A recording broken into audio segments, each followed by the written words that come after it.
both teams kind of just popped off respectively in each of their games, so I don't think I have any clear favorite going into this without seeing a draft. Amen. And well, we can fix that for you. Let's head into our draft for game number 3 here. We got some pretty normal bands straight up here. We got the Beastmaster, Bat Rider, Timbersaw. At this point, pretty much all offlaners actually. Bat Rider has seen his time in the mid lane, but more of a 3-4 now. And The final band, the Morph. wow. They are They knew. not having this again. We are not getting 8-picked Morphling again. And I mean, it does mean that the techies is still left in pull. If I'm Keystars, I'm pulling the trigger. Give me that bomb hero. It's annoying to play against. Spirit Breaker is also in. Wouldn't be too mad about that. Anything else you think could come out here on the 5? Yeah, I think those are definitely those are the classic 5s, and yeah, you called it. There's our techies. Ooh, good. Now with Spirit Breaker in, if I'm Hokori, I might just have to snipe that one up. Techies and Spirit Breaker is a punishing lane. Yeah, I think the Spirit Breaker is also like a nice opening because it's a pretty solid hero, and we talked about it a bit game 1. It kind of changes the way you need to play the game a bit when you show on side lanes. Oh yeah. Yeah. And the wind. Huh? Classic. Oh, okay. Well, what's your weapon of choice here? We got Void Spirit, maybe the Legion again if you thought it went that well. Maybe it'll be time for the hero that you always want. The Deucer? Could be. Oh. It's probably a bit of a question of like whether or not they think the nerfs are substantial enough, but I think if you want to play that hero, it's a relatively decent time to pick it on 8. You're not like super thrilled to play into heroes like Spirit Breaker and Wind Ranger, but you're survivable enough that you might want it anyways. Oh, the Magnus. Okay. Okay. Relocation hero. It's pretty flexible so that you don't really have to commit it to any lane just yet. I think Bloodseeker may have also been on the table for that one, but I like the mag. Probably actually ban out Blood here. If you don't want to play the Deuce, maybe end up banning that out as well. I think on Hokori, I'm much better equipped to deal with the Deuce rather than on Keystars. At least you have, like, Illusions got nerfed, so charging on waves with a Deuce Illusions in them isn't actually that bad anymore. Wind Ranger, of course, is something that can kind of go into this, like, Gleipnir and then Diffusal Blade, so it feels a little bit worse to play. You have some options. Magnus is, I guess, a good, like, staple for them, too. They also have, like, a solid, like, follow-up with, like, techies, where it's like if you do get an RP off, you'll have definite follow-up damage. We kind of saw how that was like effective in last game with the Legion Commander. She got to like duel. Sometimes she was dueling alone, but anytime she dueled with techies nearby, he's like, "Yeah, let's go, baby! Damage time." Ready to hit, and it worked out. There was definitely a fantastic Legion play in last game. Kind of why I wouldn't be surprised if they go for it at 8. Something that's kind of typical with these BO3s is that their heroes just kind of sneak through the draft in the first 2 games. All of a sudden, bam, comes out an 8 pick there. Like, this hero actually may have won us the game, and I want to do it again. So, wouldn't have been too surprised if that happened. They actually ended up banning out the Oracle for Hokori, which kind of screams a lot of things to me, right? First off, Legion Commander was something they played off very well. It's very hard to play that into an Oracle, and we're still waiting for a pause fight from Keepstars. Also, if they want maybe some protection from the Dusa, Darkseer has been one that we've been seeing come out a lot, and Oracle is one of the kind of slap in the faces for that hero. So, I wonder what they're thinking of. I think it also has like some small utility against heroes like Wind Ranger, where she's really trying to like blow up one hero, and if you get like your spells interrupted by an ult and you get your wind run dispelled, then you're gonna be quite sad. Yeah, it is a pretty easy counter until level 25, which doesn't come very fast at all. So, also one to maybe protect. Would have been nice, we'll say. The Oracle has felt quite strong depending on the games that it's been in. Oracle Mag is, of course, quite good because you're able to just root under the tower once it gets skewered back. So, yeah, I would have liked it. Sword Spirit also taken out. That was a first phase ban, actually, in last time. So they're just kind of eliminating that for the pool. Bloodseeker, of course, taken out from Keepstars. Very good laner, very good versus the Magnus. And, well, Deuce is still in. And they go for the Void Spirit, which is also still in the pool. This is obviously still a 1-2 flex from them. This Wind Ranger, if they do what FCR did, could go into the offlane, but it doesn't feel like Vitaly's style. Vitaly's still a very good, Brood, your Yeah, Beast. I don't think he really wants to play something like that. It's a Windrunner. we saw his Beastmaster last game, but yeah, I think the Void Spirit is we kind of saw last game how it is very easily a flex for them to one, so Mm. it's a nice hero to be able to pick up like right out of this first phase because you get to pick a core, which is nice, but you're not like locking it into anywhere. Enchantress. Ooh, Ooh, wow. Eng. Oh, they Huh. want this Wind Ranger to suffer. Yeah, so one of the other dispels that were left in the pool here. Pango also got some pretty hefty nerfs. The swatch range has been quite hard, and I imagine you kind of have to put this Pangolier mid. I definitely don't think that it's a side lane option anymore, just because of how you need these levels again. So your swatch really feels like it's max effectiveness. I don't know. Did you take away anything else from that whenever the patch came out?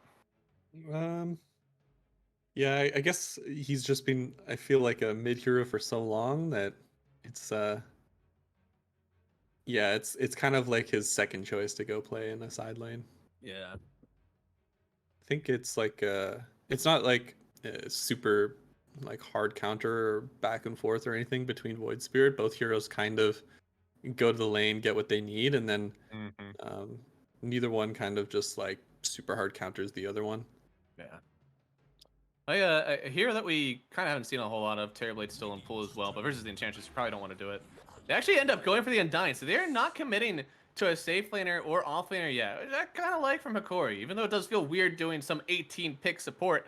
They have this gigantic flex over in their off lane. Is it a Spirit Breaker going there? Is it actually a Windrunner? I don't know how much of that we think that that's a possibility, but they do have this weird flex on it. Meanwhile, you have this like Wind and Void Spirit 1-2 flex. No matter what, it could be shifted across. So I like them holding that till 24. Keyed Stars, we'll see what they have a read on. In my head, I'm looking for the Vitaly hero, so I'm banning out offlaners here. We'll see what they think. Yeah, they're probably gonna try and pick a pause one, whether it be the Magnus that they already have or if they have one in mind, and then maybe angle some bans for it. I think the one thing that they can look forward to is that they kind of want this win to end up being a pause three, because the Ench just kind of dumpsters it. So their ban towards like mid kind of makes sense. Yeah, I mean, do you think that it's just like too powerful if they get worked in mid lane? Because I think right now you're in playable territory and you're flexing around your draft a lot on Hokori. If you try not to put Wind or Void mid, very scary to me. I feel like one of them has to be locked in. But yeah, I guess it's like, hey, no side laner, no carry really worries me. I've drafted very well for it. But It's kind of tricky to call. Both teams, pretty much this whole series have done like a pretty solid job of just keeping some of their flex options open. Um, we saw how some of the 24 picks and 23 picks were kind of make or break heroes, so it seems that trend is going to continue. mm-hmm. Boy, Faceless Void banned out. Yep. I guess could be. I feel like I have very bad memories of Faceless Void in this series, but yeah, sure, get rid of it. Yeah, it kind of seems like Keyd Stars could aim towards having one of these like hyper carries. Mm. The Pango and Meg both, if they run the Meg 3, I feel like the Pango and Meg kind of add a lot of room. Um, they let the game go on for a while. Solid like mid game fighting.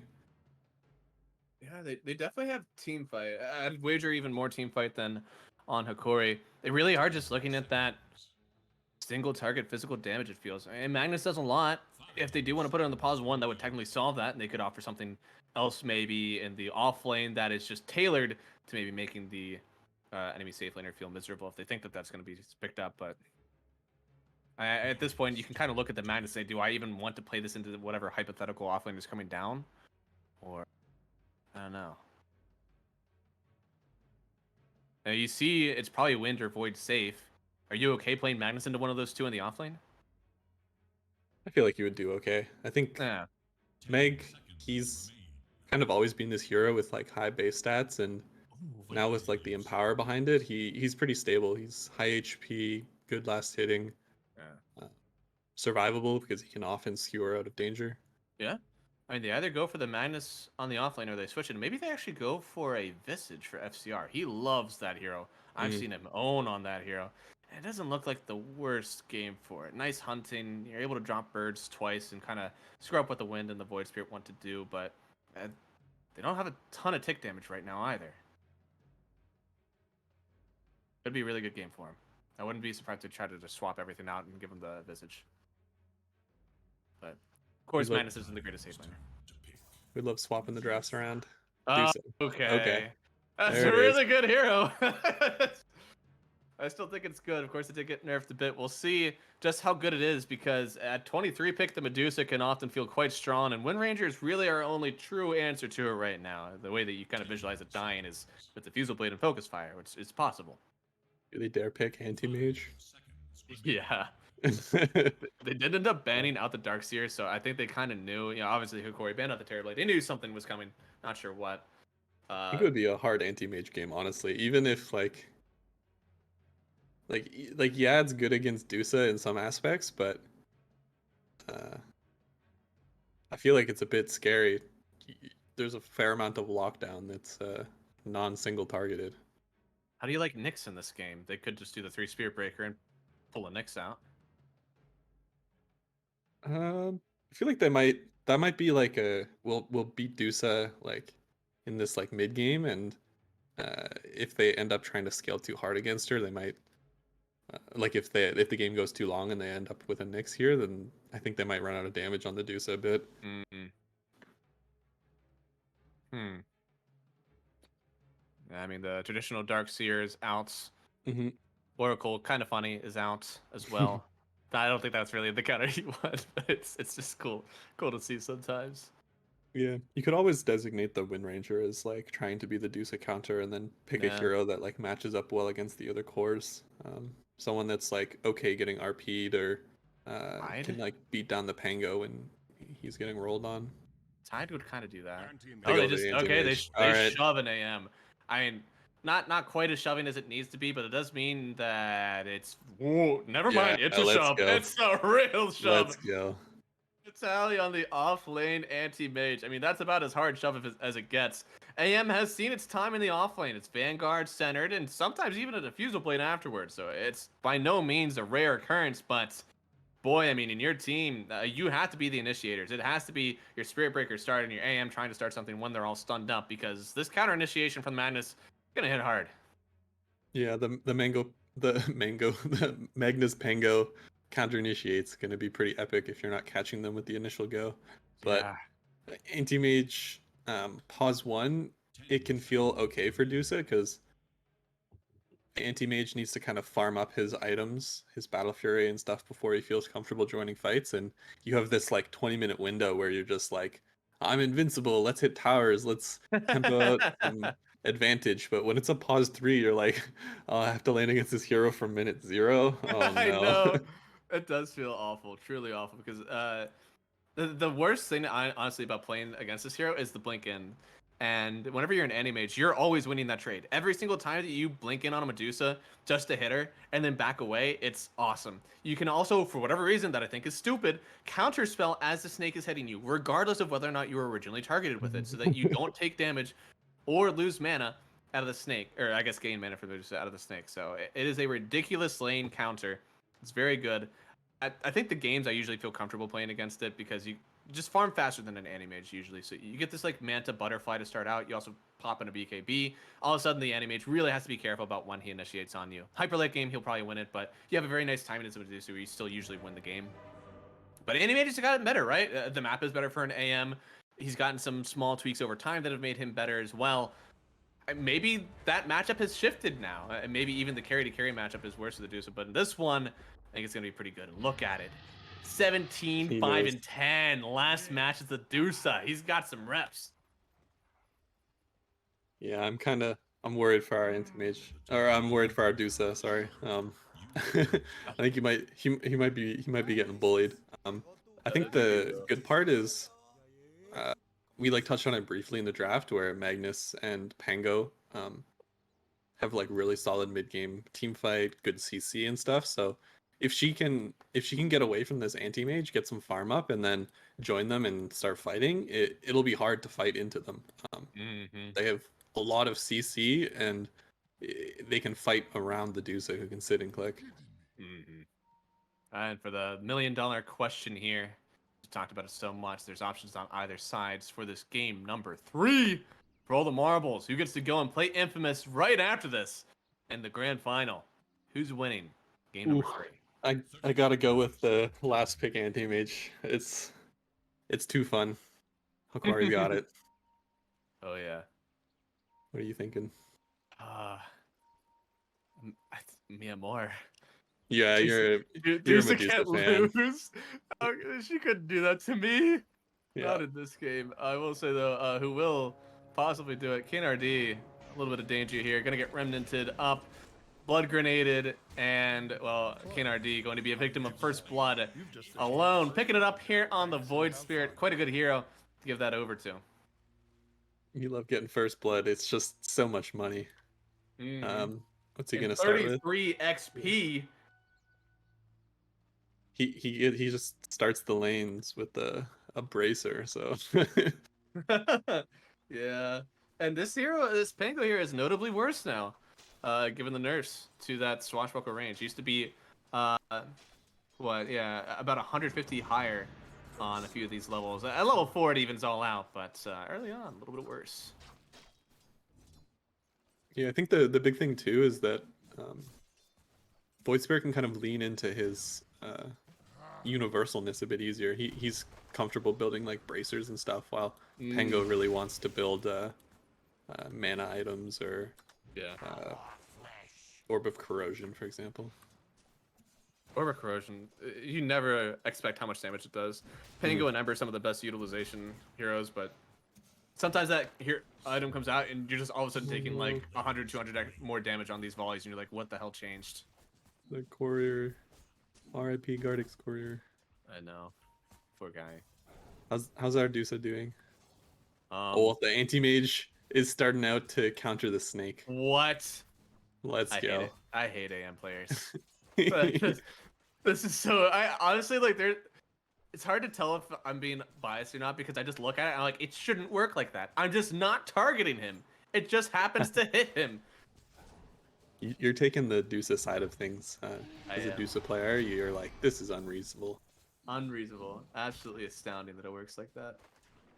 The nice part is though is they have an Ench and it's 2 melee heroes, so the Ench is kind of just gonna be able to play her own game and hopefully make enough space to keep the Dusa in this lane and not suffering against anti-mage. Right. I think as long as the lane goes well, the Medusa will still have a pretty fine time.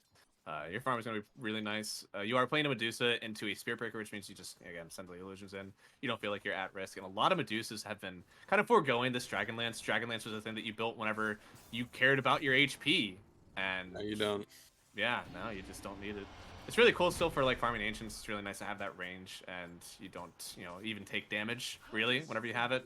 But still, the farming speed for people on the Manta is just too valuable right now. Oh no, he got the chain lightning creep. Yeah. Oh no. Oh, he tried. I don't think he got it. It's really only hard to see the wind up. Right? It's gonna go away now, the time. But dude, they're actually kind of bullying the AM here. He does have a point saved. He doesn't know if he wants to blink or not. Either way, I mean, he's having a rough time CSing. You see the big wave coming in here for the Deuces. As long as she's doing okay, she'll be fine. What a steer back. Yeah, I mean, it was a steer back, but Gardic actually, he got sent onto the low ground, and FCR wasn't really able to hit him. He still took some of the zombies with him, and on the other side of the engagement, KNRD trying to get away from Lumiere. Oh! Ooh. Ooh, if he gets under the tower, that's enough. That might actually be good. Oh my god. Does he have another shot? No power shot for another 4 seconds. So KNRD, he's safe. Got the jukes. There's some funny things happening with the creep waves in the mid lane too. Both they were like dragged them halfway up top and now have like completely split both waves. Dude, getting that remnant would have been okay, never mind. It is still very rough for the Pango. Gets denied and KJ? Huh? Oh. Okay. And the tap. I saw ya. He's feeling it. You can't get away from me. As you said, I'm just having a very good time. So I don't know. I mean, Deuce is gonna get hers no matter what. Yep. I think the real like turning point will be like around like the 5 minute mark or so, where Anti-Mage is either gonna need to like push Deuce out and make it unlivable, or Deuce is just gonna be able to keep farming. Oh, Oh boy, it looks like they are starting with the. I hate this. You also have these nice old mana breaks. Doesn't actually opt in for the blink at all. So, Enchantress, she's allowed to sit and bully a bit. Doesn't have an escape right now on Vitali. looks like King RD might be going down top to the. So we don't care about top. We care about Oh. What's gonna Dusa happen with Dusa? fulfilling the prophecy. Holy, there's so much damage from this Enchantress. They're just so sad. 2 melee heroes, and just like, guys, this is fantastic. Yeah. I'm just right clicking. Kasave, Kasave is taking a decent amount of damage. He does not have much mana left. He looks like he's at a full HP, but he is not. Straight He's up got some his truly. ring of health, but he's not been having a great time this lane so far. Yeah, no. Do you think he finishes out the defusal in this one? I feel like it's hit or miss whenever people do want to finish out defusal on AM. I think that's if you're like crushing it, you're Okay. like ready to rumble. I think he's probably just gonna have to make do with his natural high percent of mana Let's burn. see. Oh, Kasave, that was such a nice snake. So many creeps you get mana from in that one. Now Lumiere, I mean, he's getting some good CS, feeling the pressure a bit, but he doesn't have a support with him right now, so he's gonna get all that XP solo. Very, very cool Windrunner. Mm-hmm. Honestly, if you're Costable, you're so happy right now. This should have been a lane. You're literally shoving this in the lineup because you want to win the lane outright. You want to make sure that he doesn't have a game at all. And looks like Oh, the clean just roll. barely mistimed it. And yeah, it was a really good roll to start out. Alone gets bounced around, still ends up getting the DD. And on the bot side here, they are slapping around the Deuce a bit using. Oh, you got to use the snake soon. Oh no, okay. Oh. Yeah. All right. So out of mana on the Dusa, no snakes available. But Getting CS pretty still soon to the old. You know what? This lane isn't so fun anymore. Let's go hit some jungle creeps. Didn't end up getting another point in the mana shield though. I definitely understand why. Sometimes you go for this like 1-2-2. Sometimes you're able to just opt in for 1-3-1. Mid lane. Yeah, mid lane. The Camelot. DD. The Dude. vengeance. It actually comes back to bite him. That roll being mistimed gets him killed. And now, oh boy, AM doesn't have a blink for another 6 seconds here. If you can get the kill, and you do, Jesus actually ends up getting the kill himself on the Medusa. They end up getting a return on Michael. But now KJ is actually just going to take them up. I know that if you two are here, then you're not at your rune. So going to try to walk on forward. Does have the Dispel in a few seconds, but oh my lord. Actually needed that bash so badly, or else they lose a rune here. The Wisdom rune would have been gonzo, and they also get it killed topside. That was like that was a get 6, use focus fire, and just walk him down. If you can kind of like get in front of the mag, he can't skewer away from you super easily. He is the Vanguard, but it's not enough damage block. Yeah, you need a lot of damage block in this one to survive after your lane has been like this. There's a lot of levels on the Deuce that you probably didn't expect walking into this one. And even no matter what, if the Deuce does want to abstain from the lane because it's so rough for her, Enchantress is pretty fine at just taking the lane herself. So another roll. This time looks like it's pretty well timed. Bottled up top side though on the Void Spirit. So another roll. Feels like it's a bit wasted if you're only trying to get the rune out of it, and you don't get the rune out of it. Yeah, he was kind of looking for like the 2 supports, but the charge away from Spearbreaker interrupted it very cleanly. I think the big thing here is that Windranger is chilling top and Deuce is getting pressured bottom. Yeah. She's gonna start feeling the heat a little bit. Oh, she's feeling it a lot more now. Alone finds Dusa here, already taking so much damage. They dropped the tombstone as well. Gardic actually picking it up there with the decay. They've lost themselves a Dusa once more. Even with 47 CS, not invincible by any means. And I mean, her CS and her net worth is pretty good. You know, we're 9 minutes in. third on the net worth chart, highest on her team, but boy, the mid lane and off lane differential is wild here. Hokori are really putting their foot down. Yeah, their their other cores have just been popping off while all this stuff's been happening bottom. Yeah, I mean, it's truly space, right? I mean, it doesn't seem like they're losing a whole lot of net worth to do this. The other side lanes, and I guess the mid lane in this case, are winning their 1v1 matchups, so really nice. I'm even going to bring the tower hitter down here in the Windrunner. And since this is carry Windrunner, I imagine we're going to see just Maelstrom, into the Blake here. Maybe boots. I just realized no boots. Alone. Oh, the Dusa, no. Once again, sees the Deuce. They're going to dash through once. They have the charge. No ulti yet. She hasn't been able to skill it again. I know it's pretty useful eventually, but she just wasn't able to skill it because she got gone on so early. Now they have, the jump in alone. Maybe he goes down. He gets a nice hit on the bomb, but the fortification actually takes its first victim and kills his courier that had the Ogre Club on it. So, honestly, a really good idea to try to kill the Deucer there. It ends up backfiring heavily for them. And Deucer gets a piece of the pie there on that kill. Now Lumiere onto the tower, trying to get the kill on King RD with the focus fire. And then the pop! Vitaly blinks in, gets the kill with the ulti, and just TPs out onto the tier 2 tower. Holy. That's the anti-mage counter pick showing its power. That's it's so unfortunate to be Dusa. Oh my god, she thought she was safe. She could have walked away. You don't expect to get blink ultied under your tier 2 at 10 minutes. You just don't expect that. Alone just being a epic player, bottling up his paused 1 Wind Ranger so that he can go farm some more. It's good teamwork there, and it looks like they do end up finding KJ here. Michael may not want to stay too long. KJ is still one heavy hitter. Like I don't know if they can easily kill him for a short moment. A lot of right-clicking action coming out from Hokori, and notoriously difficult to right-click Enchantress post level 6. Focus fire, is that affected by the passive? Yeah, but like you get so much bonus attack speed that it kind of. I see. So it is just attack speed, so yeah, I guess it is affected, but we'll see if it actually matters that much. Yeah, your only really way of killing her is inches, or as wind is to ult bench. Tell you what, the no boots build from Lumiere is definitely wild. Went in for the Falcon Blade first, so you're getting something, but you're not getting moves. He's just, I guess, with this Falcon Blade, you have the mana to just use your wind run all the time. So that's your boots. Those are your boots. Look at them. look at how cool my boot is.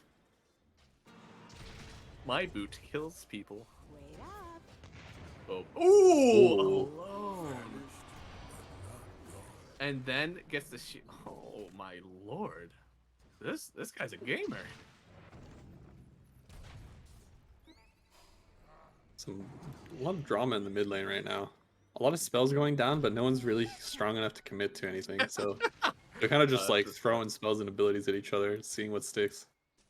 So he dropped his bracer because he wanted to use the wand, but bomb actually hit him when he had the bracer down, so he took technically like more HP because he did it. Unfortunate. He still has the shield rune though, so he's kind of invulnerable for the next minute or so. Yeah. And I mean, the farm game is very important for both of these teams. Dusa and the Windrunner kind of competing with themselves, and Windrunner, because of this early focus that she's gotten and behest of the Dusa, does feel like she's a little bit ahead.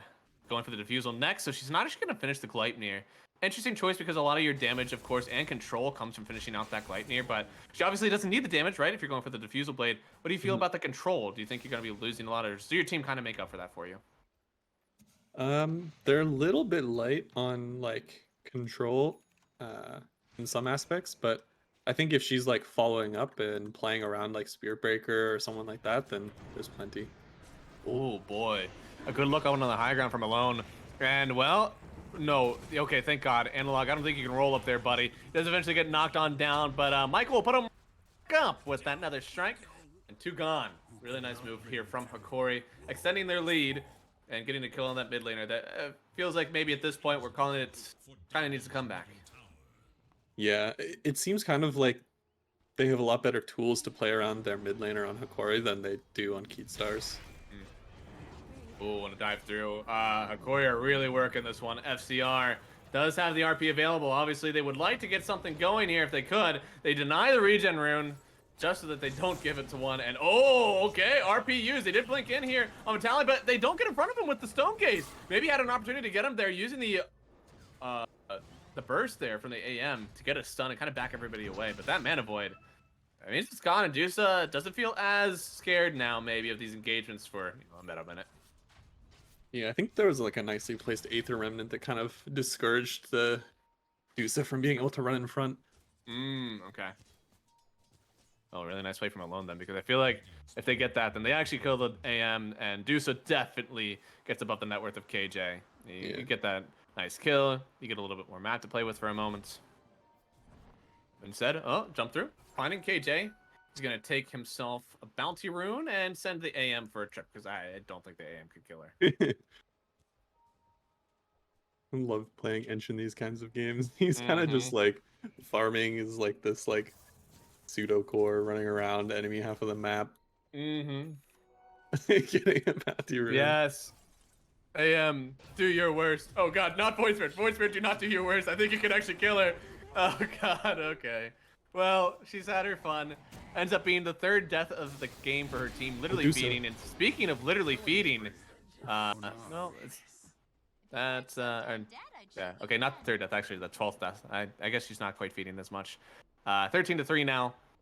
Very big lead for Hokori. That means that the defusal is all but done on the Windrunner.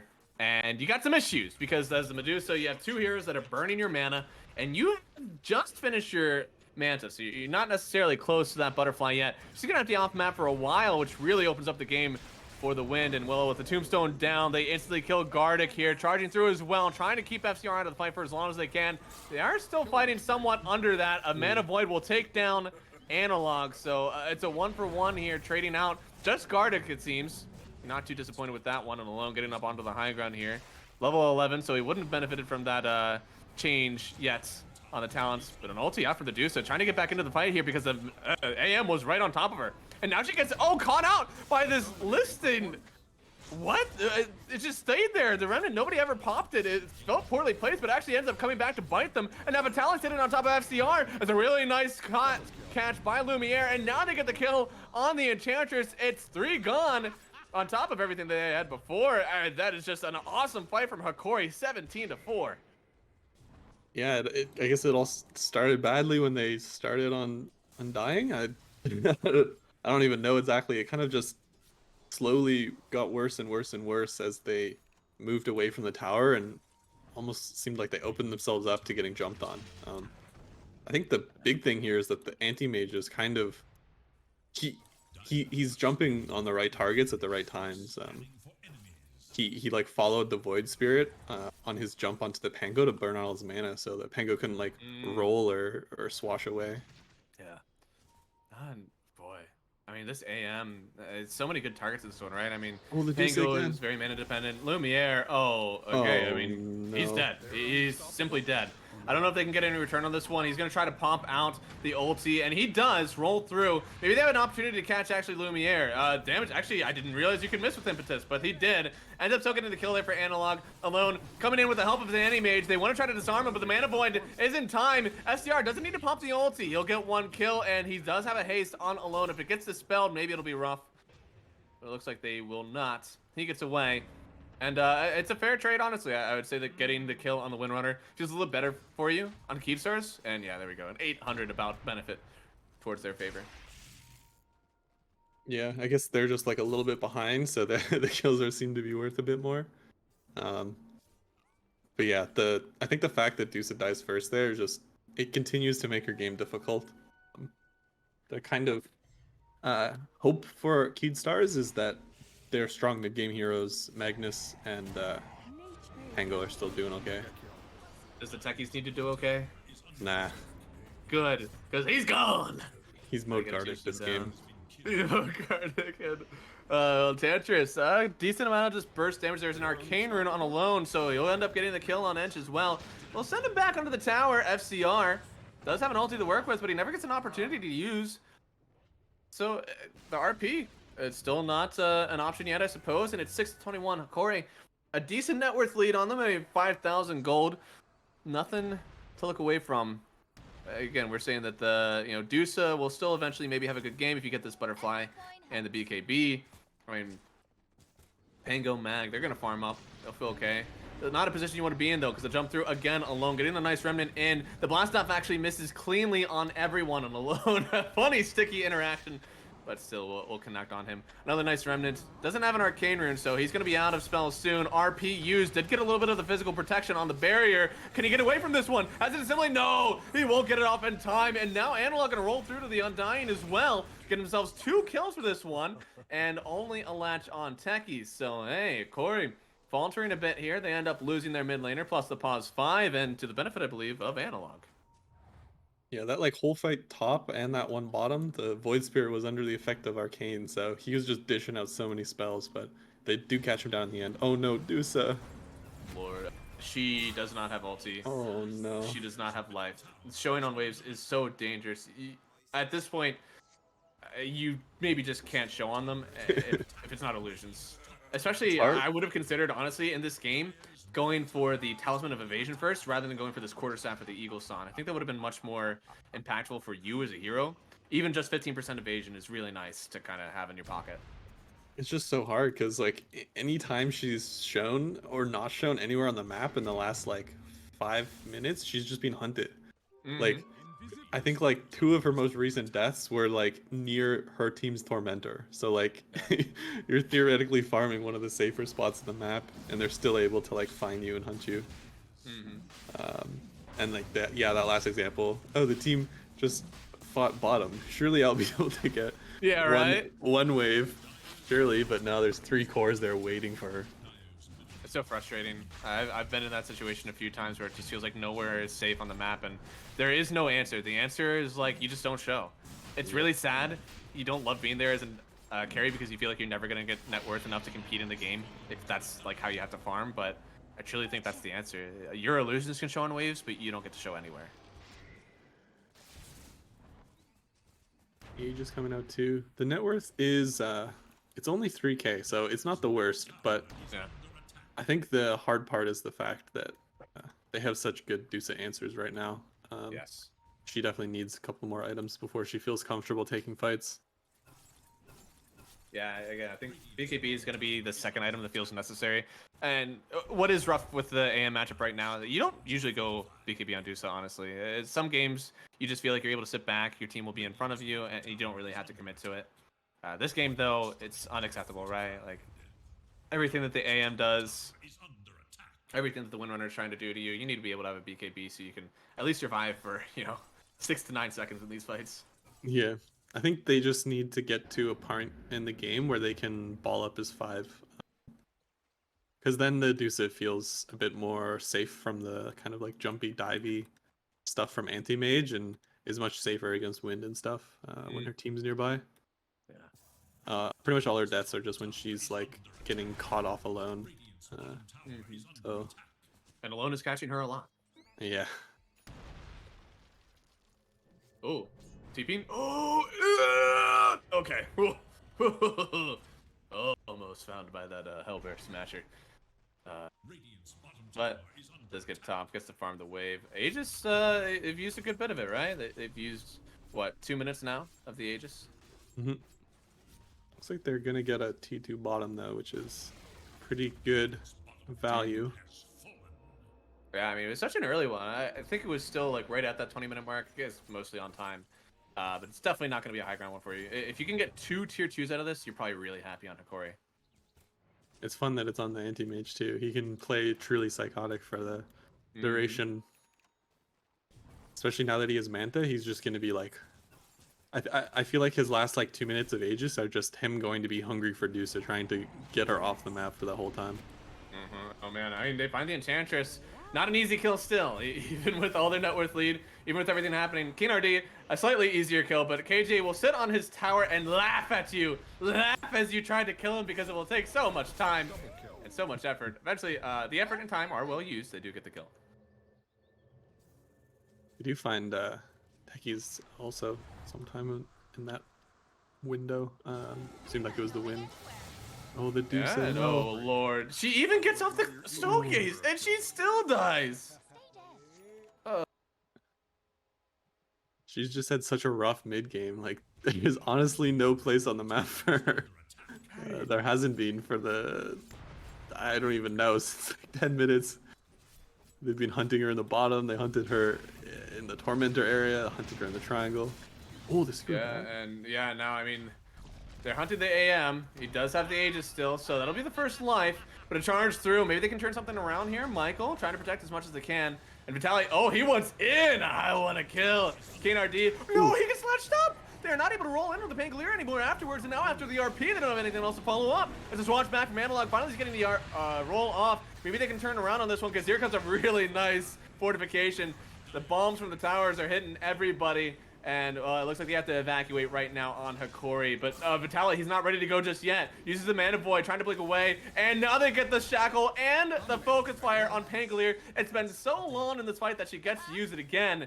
And they will end up killing the Pango and the Techies. And they only lose the Spirit Breaker for it, plus the Aegis. Yeah, that was a lot of value. Doesn't seem like they're gonna get any like immediate towers out of it, but I think the fact that this game's so abysmal for Dusa means that they have plenty of time to work with. Mm-hmm. She's almost done Butterfly though, so some brief hope. Let's take hope. I mean, Butterfly is a really good start, right? When's the MKB on the way from Windrunner? Is that on the way? I don't even know if she's gonna end up going for that. Yeah. You might I mean, just- the Ags are so good in this game, right? Yeah, I think you just take the loss of the 30% of hits or whatever, and just be like, well, I'm attacking so quick anyways. Yeah, Doesn't matter. right.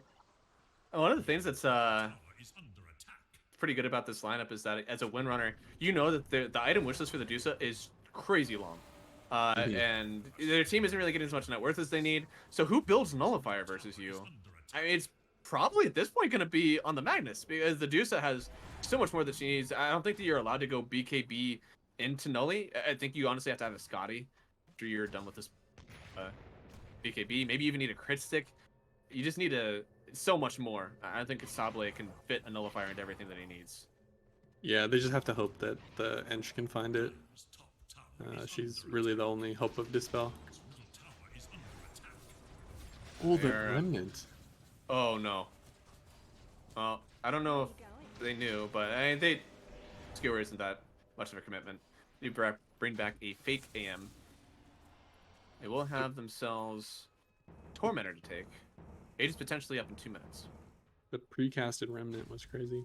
This like ward, I think, is getting a lot of mileage. The one in the bottom left of the map for Dire has. It's In between the towers, yeah. yeah, I think it's part of the reason that they're gonna like bully Dusa is they have such deep wards. Like all of their wards are just, when's Dusa leaving base? Where is she? Yeah.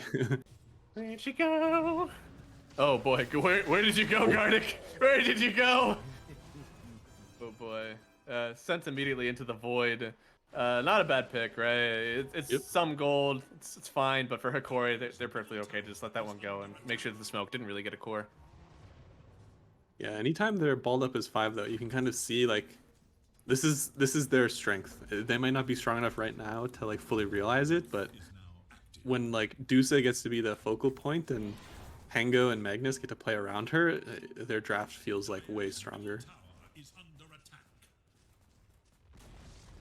Well, Even Tier even though 2. they're down, yeah. Yeah, you know, Tier 2. that's... We about that. It looks like there's is that a Spirit Breaker on the backside? He's ready. I don't think they're gonna get anything out of it. Oh, okay, they may get something out of it. He gets the Arcane Rune. Even if that's all he gets, he'll be happy. But they send back and then get the Shackle Shot on the Pangolier. It's a nice RP, but it doesn't connect on the Windrunner, so she's free to hit. Vitality blinking away after the Manta Style 2. It seems like for all that they've committed, Viva K-Stars, they're empty-handed. In fact, they lost more than they started with because the Pangolier is gone, SCR is gone, and it's an 11,000 net worth lead right now for Hokori. Yeah, that was I don't know how the Spirit Breaker got that arcane. It's magical almost. Perfectly timed charge. Deals the arcane, ults, and then like that just sets up into a Pango kill. They chain it right into the Shackle Shot. Which was really nice. I thought that was really well executed from them. Yeah, they have no real tool to save. Their only hope, I think, is maybe like, I don't know, wrecked taser or something. Like, they don't really have any good tools to save someone who's getting caught. Oh, focusing down the tower here. Hokori, they don't want this game to go too long. They don't want to have to deal with that late game Dusa. I applaud them for it. I think I wouldn't want to either. Not that she's had a great time leading up till this point anyways. Yeah.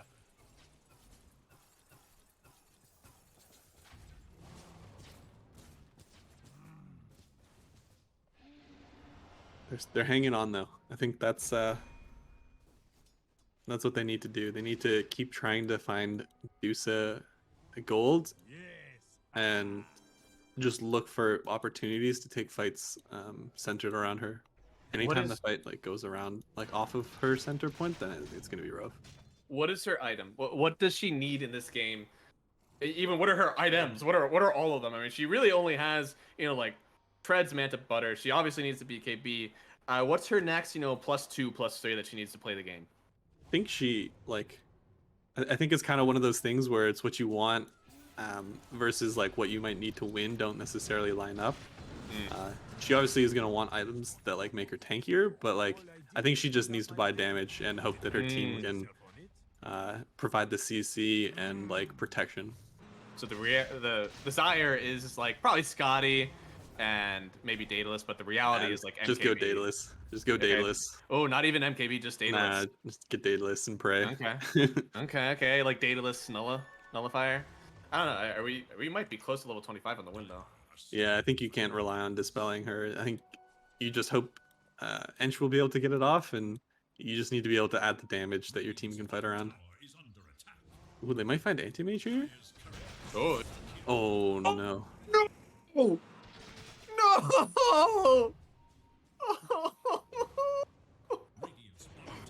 Oh, they dived through. It's a DD on alone. It's disaster after disaster.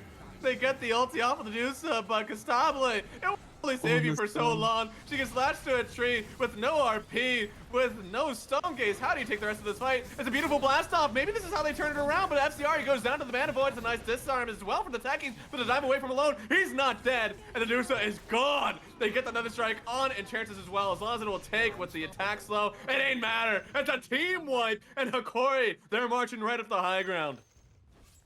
Damn.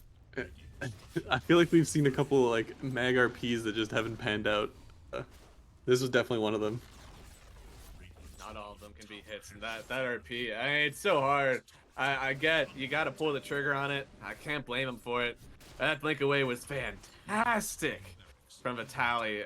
This doesn't feel like it's usually what his archetype of offlaner is, but he is playing this to perfection. Yeah, he definitely seems to like know what he wants and needs to do in this game, and has been executing on it quite well. He wasn't like phased by his like rough laning phase. He knew. He knew exactly what he needed to do here. Now 18,000 net worth lead. Roshan is up, so no need to go for anything more than just that tower plus the fortification. They're gonna go in, grab Roshan, and well, they'll be just right back at it. Yeah, the wind is finishing up the MKB, wants to ensure that Dusa has an even more miserable time.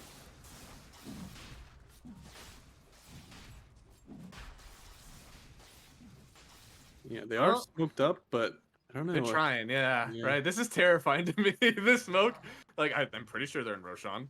They didn't use the scan. It's still available, so that they don't technically know. They're not going to get there in time, though. Do they keep going, or do they turn around? Is this, how desperate are you, right? I mean, the Giga desperate play is stay under the ward and hope. RP it. But they jump through. That's not real. Those aren't real. You just showed yourself. Get away.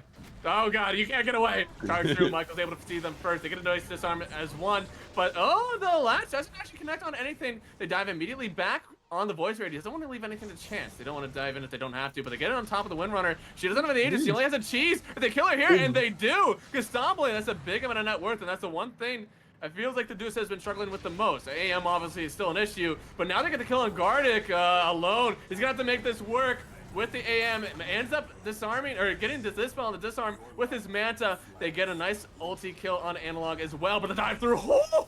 Oh, alone with the big damage. They'll end up losing Michael in return. It's 3 gone here, and the AM actually got to be careful here. He's got an Aegis. This could be how it turns around for them. 1 kill, that's Aegis out. Can they finish it? Can they get the team wipe here? Keystar is down 23,000 net worth.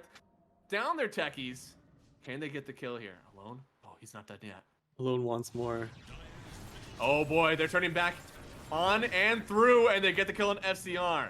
That was their catch too. I don't think they're gonna be able to chase down any more kills. They can, yeah. And even though they have the Windrunner down, I don't know. They may still be willing to stick around. Check out these fights. I guess that was slightly in favor of them. I think that's as good as a fight that they can hope for. Mostly because Dusa doesn't die in it, and they don't lose their whole base. So That's true, you know? Yeah. Positives. It's all Yeah. the positives. that's definitely like you could kind of see like how they want to play the fights though.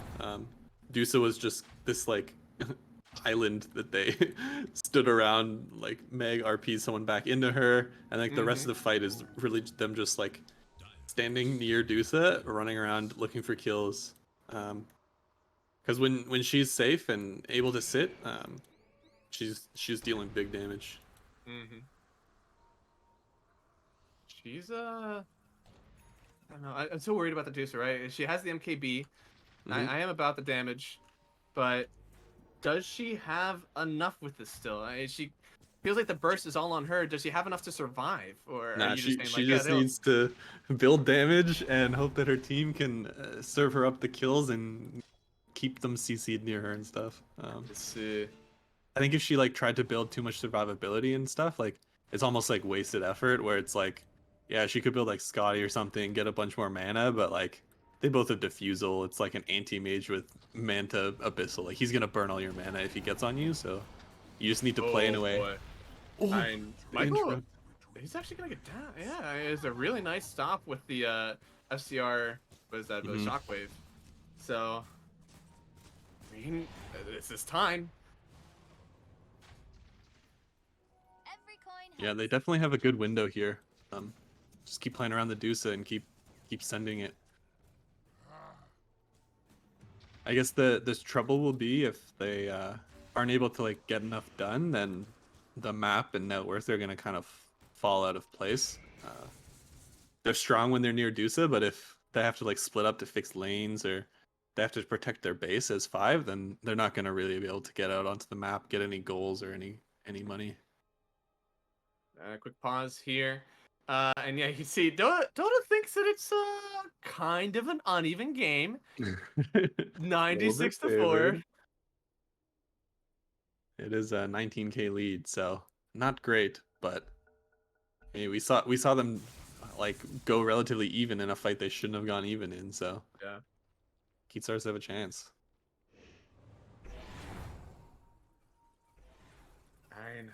This truly would be the miracle comeback. Something that you definitely feel good about if you're going into game number, or I guess not game number, if you just go into the next series here versus Infamous.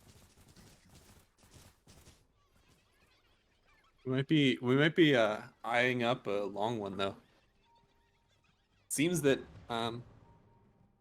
it seems that the Dusa team is going to be happy to play safe and keep looking for like chances where Hokori misstep, and Hokori are going to probably like buckle down and be like, all right guys, let's clean this up, no more slip ups, let's farm the map safely, get some gold, and then wait for the next Roche and try it again.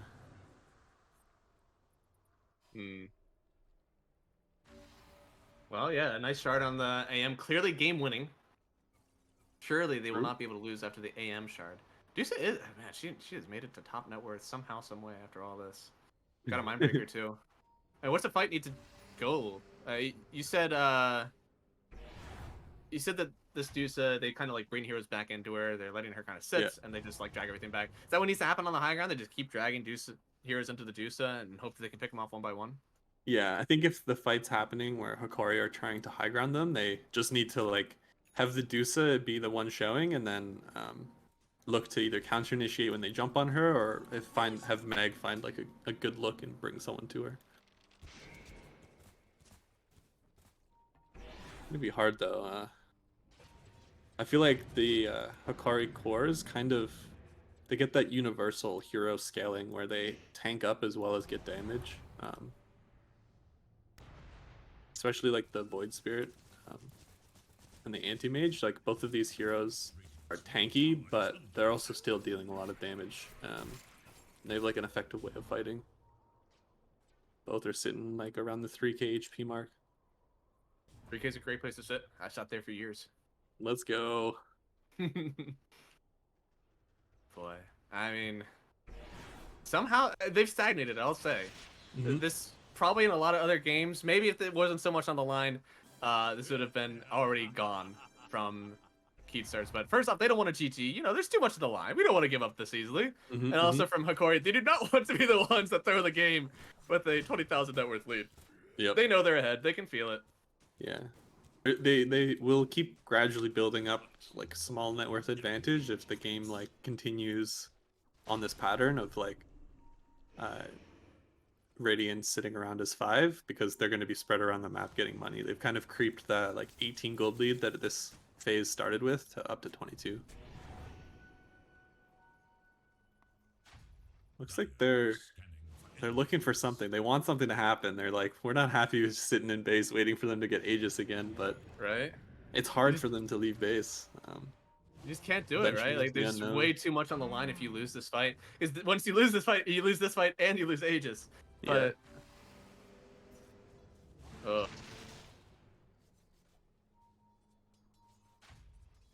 They're gonna set up another island though with the Dusa. Oh, DD. Go for the DD. Okay. Deuce TD. That they let her bottle it too, which you know, Nice. she has to switch in the BKB. I don't know. It's not crazy, but there could be an opportunity where you try to swap in the BKB too late, and all of a sudden you're just dead with the DD. But They might be able to swing this for a Roche. Like if they hold on to the DD for long enough and it's a fast Roche, they might be like, all right, they'll like wait towards the end of the bottle time and then they'll look for a smoke and try and find a pick into Roche. But yeah, it's hard.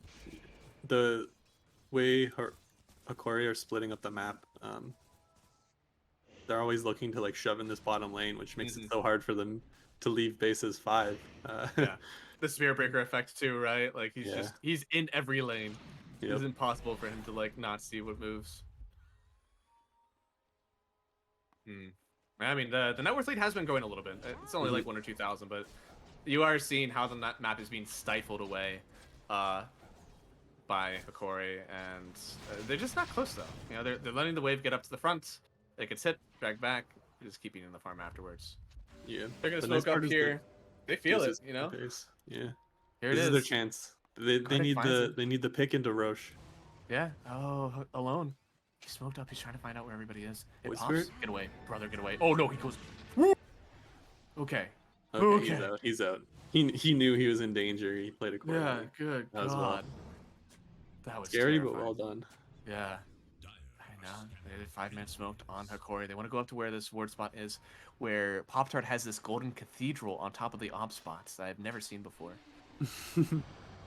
And oh my lord! All right, Michael is in. We have gotten in on everybody else. They're getting a RP. It's on to 2 here. He lost almost all of his mana afterwards, and he gets stunned. The Windrunner's down, and she doesn't have a TP into this one. And she's just gone out of this fight. They also managed to get everybody else evacuated. It seems except for the Undying Gardic. He's gonna get focused. Stop. They buy back on the Windrunner, but alone. He's got to be careful here. He uses it to assimilate out. Him and Vitaly. They're ready to get back in again. But they haven't gotten anyone around just yet. A big charge through. They'll disarm the Spirit Breaker and solo him up to Scotty. He just dies. He's also got buyback. Surely you don't wait around too long for this one. They need to get back in with Wind, but they don't have anything just yet. I think that was a pretty disastrous start for Hokori. They're playing this quite well on Keystars right now. Another jump through. They get on top of Vitaly. He's able to manta off. Analog wasn't able to latch onto him quite yet. Castabile with the BKB. He's still doing fine. And with the send back on the skewer Lumiere, he's diebacked. He's gone. 2 minutes. They've killed the Windrunner. She's out of here. Oh my God, they're doing it. Is this a comeback? It's looking more and more possible with each passing moment. gold lead down to 12. They just die back win. So if they get Roche out of this, they have not only Aegis, but also a win condition. It's going to be really... Hokori just needs to kind of cut waves, try and keep the map control, and abuse the fact that they're going to be grouped up to try and hold on for the next, like, 3 minutes. I think are going to be a little rough for them. Yeah. A wild ride. This is Aegis on the Deuce. Does she have the funny item queued up? No, dude. I would be strongly considering my rapier into treads. Strongly considering, but she's doing honestly something more conservative, right? Like she's going for like finishing the Ags. She knows she doesn't necessarily need buyback. She's buying out for all of it, but she doesn't want to do something that you actually lose whenever you lose this next fight, right? Like it's still a chance to come back, right? It's also very solid, I think, against Wind and Anti-Mage. Both heroes kind of want to lead kills on you with like a single target. So like the Wind trying to like shackle you or stun you, she's gonna get the snake bounce. So it gives you like a little bit more wiggle room of like makes it harder for you to get picked off out of position. And we've already kind of seen how strong she is when she's grouped as 5 with her team. Quite strong. SDR, I tell you what, I will have the utmost respect for this guy if they end up winning this game, because that RP on 2 that started that bottom fight was immaculate. And so many of his skewers have been just like fight changing the way that he's doing it. So I tell you what, SA Dota is one hell of a drug. If you're not used to it, it hits pretty hard. Speaking of SA Dota, please don't die, SDR. Please. Okay. Oh, thank the Lord. Okay, he lives. Oh my god, he blinked up. Whew. There. By all means, it is an even game. In fact, Oh, they're hungry for Deucer right now. Oh, they're split too. They charge you, yeah. Does Anti-Mage go for it? Nah, it's too risky. It's too risky. They're buybacked on Wind already. They need to be careful. He doesn't even have buyback, so a little too scary. Pop-Tart, what does Dota 2 say? What does Dota 2 say that we're at here for the win percentage? 50-50. No. Oh, still my goodness. favored. We're still very favored on Hokori. Wow. The Deusa has an Aegis, didn't just die back, and they feel like, yo, this net worth lead is too powerful. Huh. Yeah. But they're doing a good job right now in Hokori of like keeping the lanes shoved, making it hard for them to find one lane to walk down. Especially like the Anti-Mage, he's kind of been playing on the edge near the enemy team, but still shoving in the waves. So definitely doing his like off-laner duties to perfection, even though he's playing Anti-Mage. Off-laner duties, yeah. Yeah. That's true, right? Because it feels, obviously he's not building the aura. This guy does have a Vessel Blade and Satanic, but yeah, he's an initiator. He's definitely doing that much. Oh, might be a little in danger here. Yeah, I mean, what do they find? Stables. Starting up. They're actually gonna give the Arcane Rune. Yeah. Okay. Deuce got Dangerous Closer. Like, is that really the hero? Arcane Rune. They find... Skewer? I mean, yeah. AM.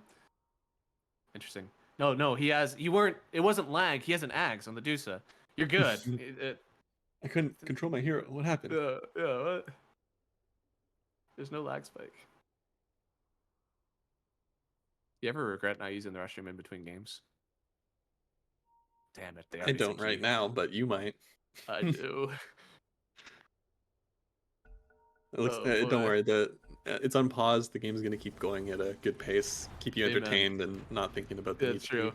I'm not thinking about it. There's no morphling. I should be safe.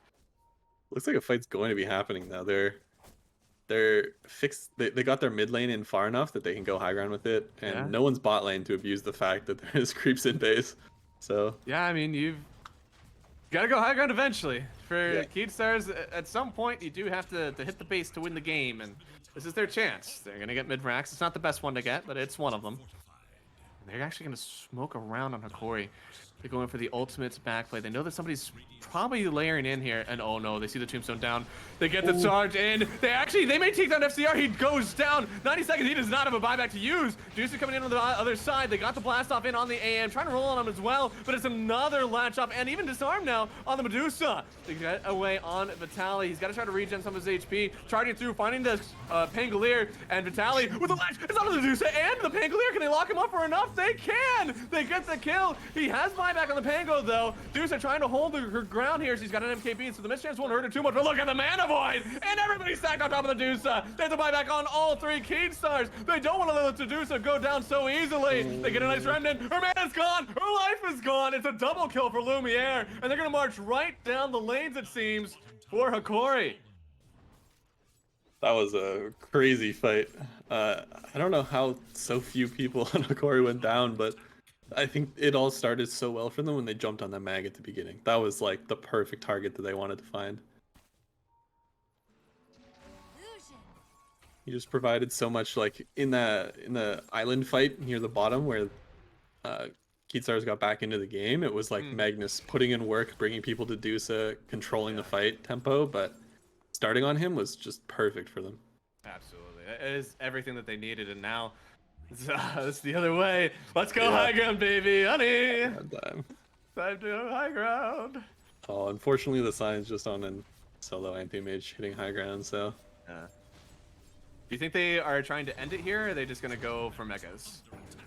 I think they're going to keep hitting and see if Deuce is looking to buy back, but I don't think they're going to want to risk doing the like make or break end while like they're still missing some buyback.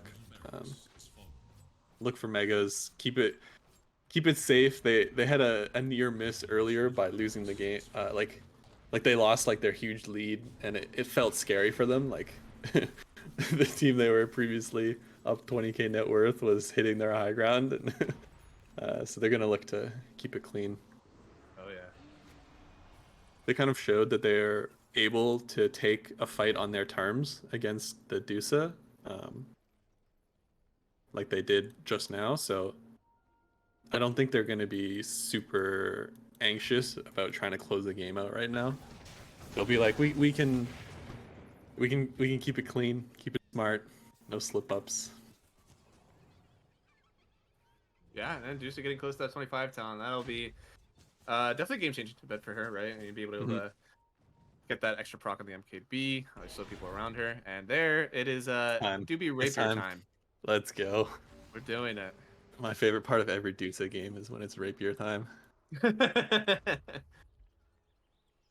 She's gonna have it pretty soon too. I'm guessing maybe slotting or getting rid of the boots, so only about 1k net worth away, and probably isn't gonna be saving buyback anyways. So Rapier time. Let's go. Buyback is weak anyways. I agree. Yeah. No buyback. Only Rapier. Picked up it feels like one of those things where it's like if Dusa dies, then like the fight started like the fight's either already over or it started out like irreparably bad that her buyback's not going to change much. So yeah, I mean she is the only one with buyback on her team. You can see on the little gold bars on the left there are 4 heroes on Dire that have the buyback, and Dusa has decided to buy out for it, so she doesn't have it. You also have well. Maybe Mags will be up soon. It looks like he has the gold for it, so he'll be fine. This is going to be one wild game. I don't think he had it when he got picked at the start of that last fight, so it's good that he has it now. And something else to keep in mind is that he's gotten the eggs. I think it was from the Aegis that they got. So he's like a slightly better tool for pulling people back. You definitely built for it too. Telescope Aether. Let's go. That's kind of like always the golden play, right? Can I just send them into my base? If I can't kill them, maybe the Fountain can. Yeah, in the base or just like bring them back to our Dusa. That's true, yeah. Bring them back to our techies. Like there's a lot of good stuff to bring people back into. I mean, Rapier, MKB, Dusa, or Fountain. I mean, it's the same thing. Half a one, whatever they're saying is. Half a dozen, 6 something. Half a dozen is 6. I don't know if I know what the saying is, but that math does check out. 6 of one, half a dozen the other. I think that's how it goes. Ah, I see. I get it. The numbers. What do they mean? The numbers. The numbers right now mean that Hokori is up 22,000 net worth, and well, it's only growing by the time that the game goes on. I mean, I think the high ground should be fine for them, right? I don't see a ton of issues as long as you're kind of sending the AM first. Seems like he's the one that's really hitting. He doesn't have a ton of damage though. You can see that tower It lasted a long time when it was just AM trying to beat it down. It's very hard because knowing that the mag, I mean, if you do end up getting the skewer through, right, RP into skewer, all of a sudden your team can't save you. It's happening again. I've seen this before. I've seen 23k net worth down, smoked up, running Monka. towards bottom. Yes. I don't know. You're Do they see gonna. him? Oh, they see him. Oh, jump in! They have the skewer backwards, and I mean, the RP as well, plus the blast off, but he's able to get out. He has the Aeon disc. All of a sudden, he's okay, and well, that was a lot of your initiation to not really capitalize on it. Look at Void Spirits items. Hold up. Yeah, no, that do be, oh no, Vitaly, he's in. He's trying to get on top of the Magnus again. The Mana Void out. FCR could go down once more, but it looks like, well, Enchantress is actually putting a lot of pressure into the backline. They got to get on top of her here. They have the roll around Lumiere trying to stay on top of the Pangolier. Her Aeon Disc gets procced up, and it looks like she actually will live for some time. They kill the Spirit Breaker, but he's got to buy back to use if they want to go in right now. Costable trying to chase down Vitaly. He gets the counterspell off, but he's silenced up. He can't blink away. He gets, no, he goes. He does another blink. He dies. It's crazy.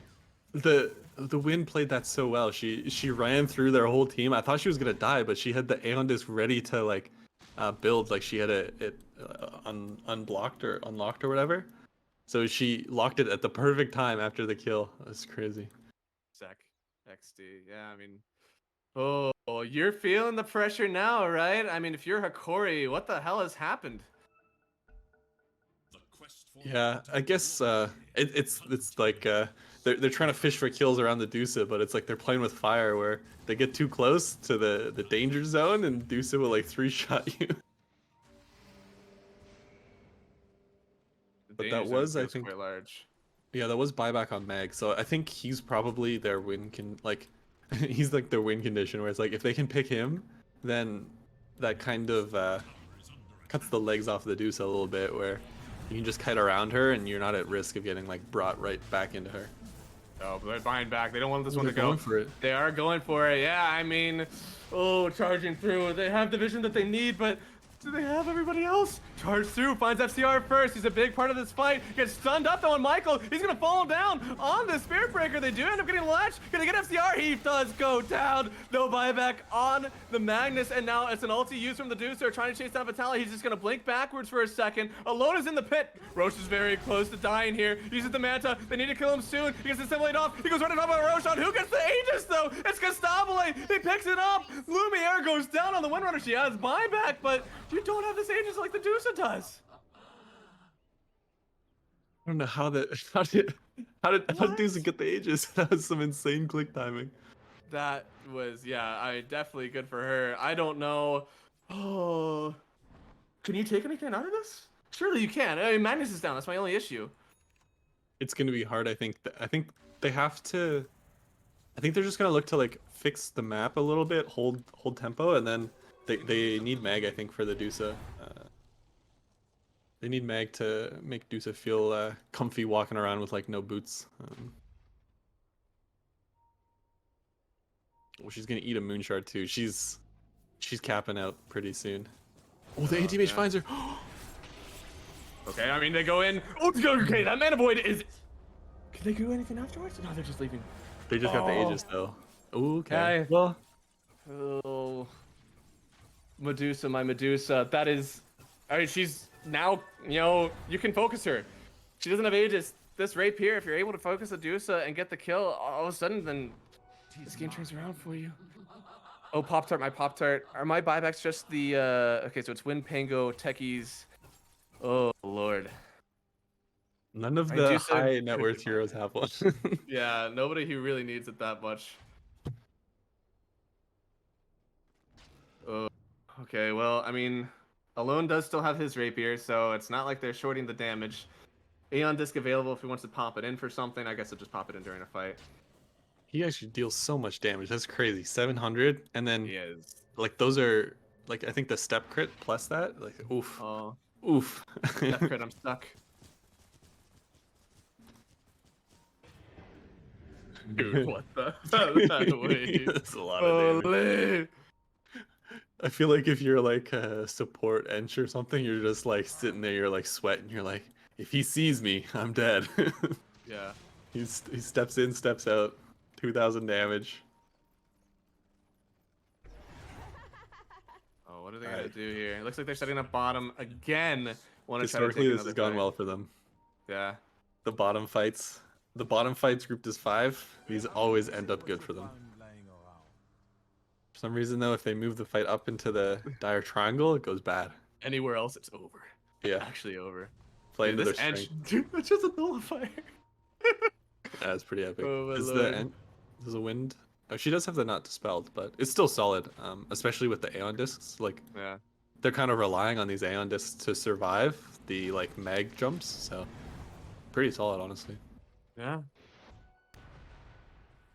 Oh boy. I mean, what do you think? We got big items in 2 minutes. Is there anything else that just changes the game? Maybe somebody gets an apex, somebody gets the hammer.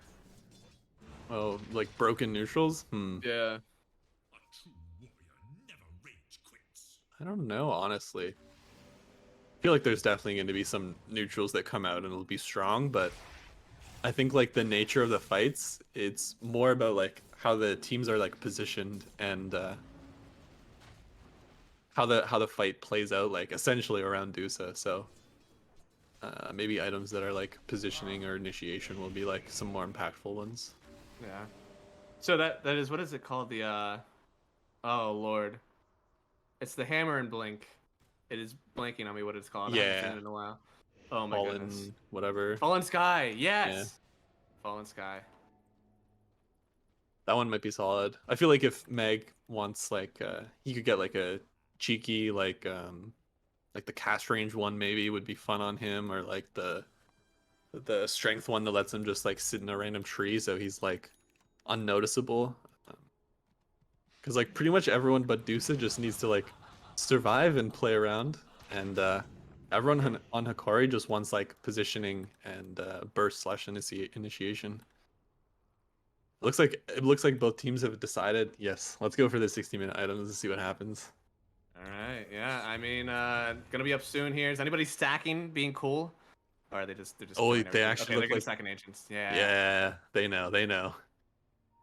Both teams, look at that. Hokori have like triple stacks set up. They've been planning for this for the last 3 minutes. They know. We knew this was coming. It's There's cool a big too. wave actually hitting tier 4s. Is that Yeah. in base? Now that they get to pick, I feel like it makes the strength of these tier 5s like a lot higher. Mm-hmm. And okay, what did the wind just get here? She got a token, but she's is she gonna be a good person? No, Apex, okay. okay. Apex, Lord. It's That's a plus lot of 25 for all damage, yeah. attributes, so pretty Good solid. God. Stygian on, oh no. What? Okay, Stygian on this Void Spirit Oh is. no. Oh my God, this guy is just chunking. This. I don't know if anybody actually lives. Pirate if hat he for jumps on them. Dusa? Oh no. That's some good gold too. That's some good turtle item too. Like she's gonna sit on Lord, top yeah. of Ancient and be like, guys, I'm making so much money right now. Yeah. Ugh. So what are we looking at? Some of Hokari haven't decided yet either.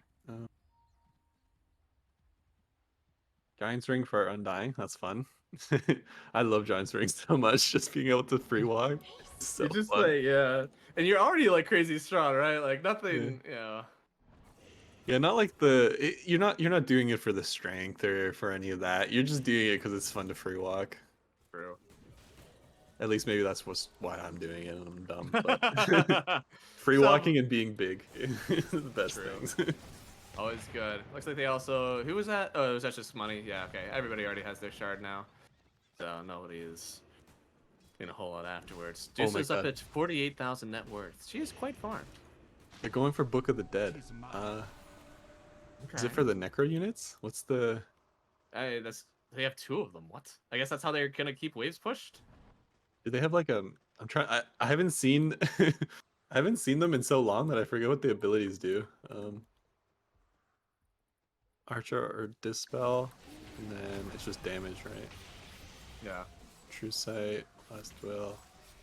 Well, I guess they have like a small amount of mana burn. Yeah, yeah, just a little bit. Just a I feel little bit. like these Necro units are never going to be able to click do so. She's going to clear Wait, them why did like. the wind just die that much to the Tormentor or something? That's why. I wasn't looking at her HP. She just got like very low, huh? Yeah, I'm guessing Tormentor. I wasn't watching either.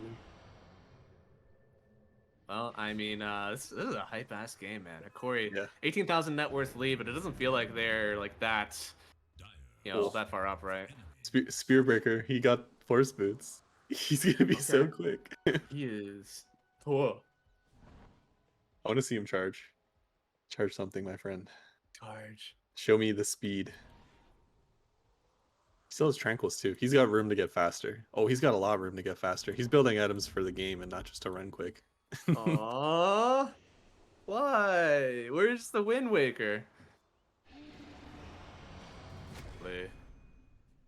He is What other fun items do we have? Anti-Mage decided on Pirate Hat. Solid. Loves hitting quick. Stygian. Force Boots for Magnus. Epic. Also very good, Positioning, yeah. move Hey, speed. really? Yeah, right. He's got he didn't have a force staff, so just getting that like blink force boots could be enough to kind of close that extra gap it's created.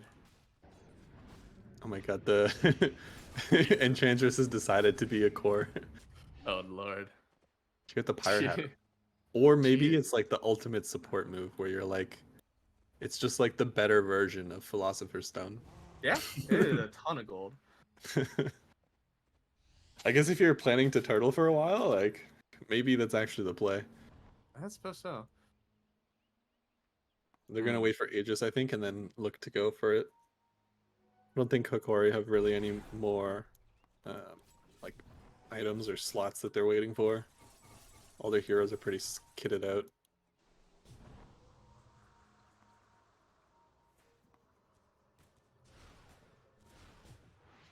The Necro units are actually putting in work for them. Right. This wave has never been this high. Yeah. They've never had it in this steep. This I've is the never first seen them time have to clear wave. Michael actually like takes good amount of damage when he kills them too. Maybe that's the big brain. You know, some supporter's gonna walk in on low HP and be like, "Oh, I gotta clear this wave." Just like eats one of those creeps. Smoke time. I think this is probably just for like map control, just to like make sure that they don't accidentally feed or something when they try and like position themselves. And Roshan's up now. They Yeah, could go up, but it's immediately gonna swap bottom. yeah, they're smoking up top to like set up for the Roche. Meanwhile, I mean, they're not really around for this right now on Keyed Stars. So once they see that Roche come in, yeah, I mean they're watching. Yeah, they know it's coming. They see everybody in the base too. Yeah, so here we go. This is gonna be one of the quickest Roches in the West. Because it's top, it has something different, right? Has Refresher, yeah. So you're gonna get Aegis, Cheese, Refresher Shard. Refresher not super impactful, I think, on their team. Maybe it's just more steps for Void. I don't know. Yeah, he's got crazy items Dying, already, right? I guess. Yeah. Yeah. It's honestly a support thing. Void Spirit is doing some item inventory management right now. He swaps the ninja gear back and forth for the smoke, and then he's got like Aeon Disc, Refresher Shard. He is kidded. Well, they might find Ench here. That would actually be really good for them. Nah, she's back. The mag is looking. Yeah, gets in. Okay, I mean, that's already a Ghost Scepter used to get the blast off. On Garnic, he's hexed up, and with the bombs dropping, he goes down alone. He's not done just yet. Got swiped through and one backwards. He kills Keen RD, and they end up using, oh boy, ulti on Analog, ulti on the Dusa. Do they have a go in again? They want to, Lumiere.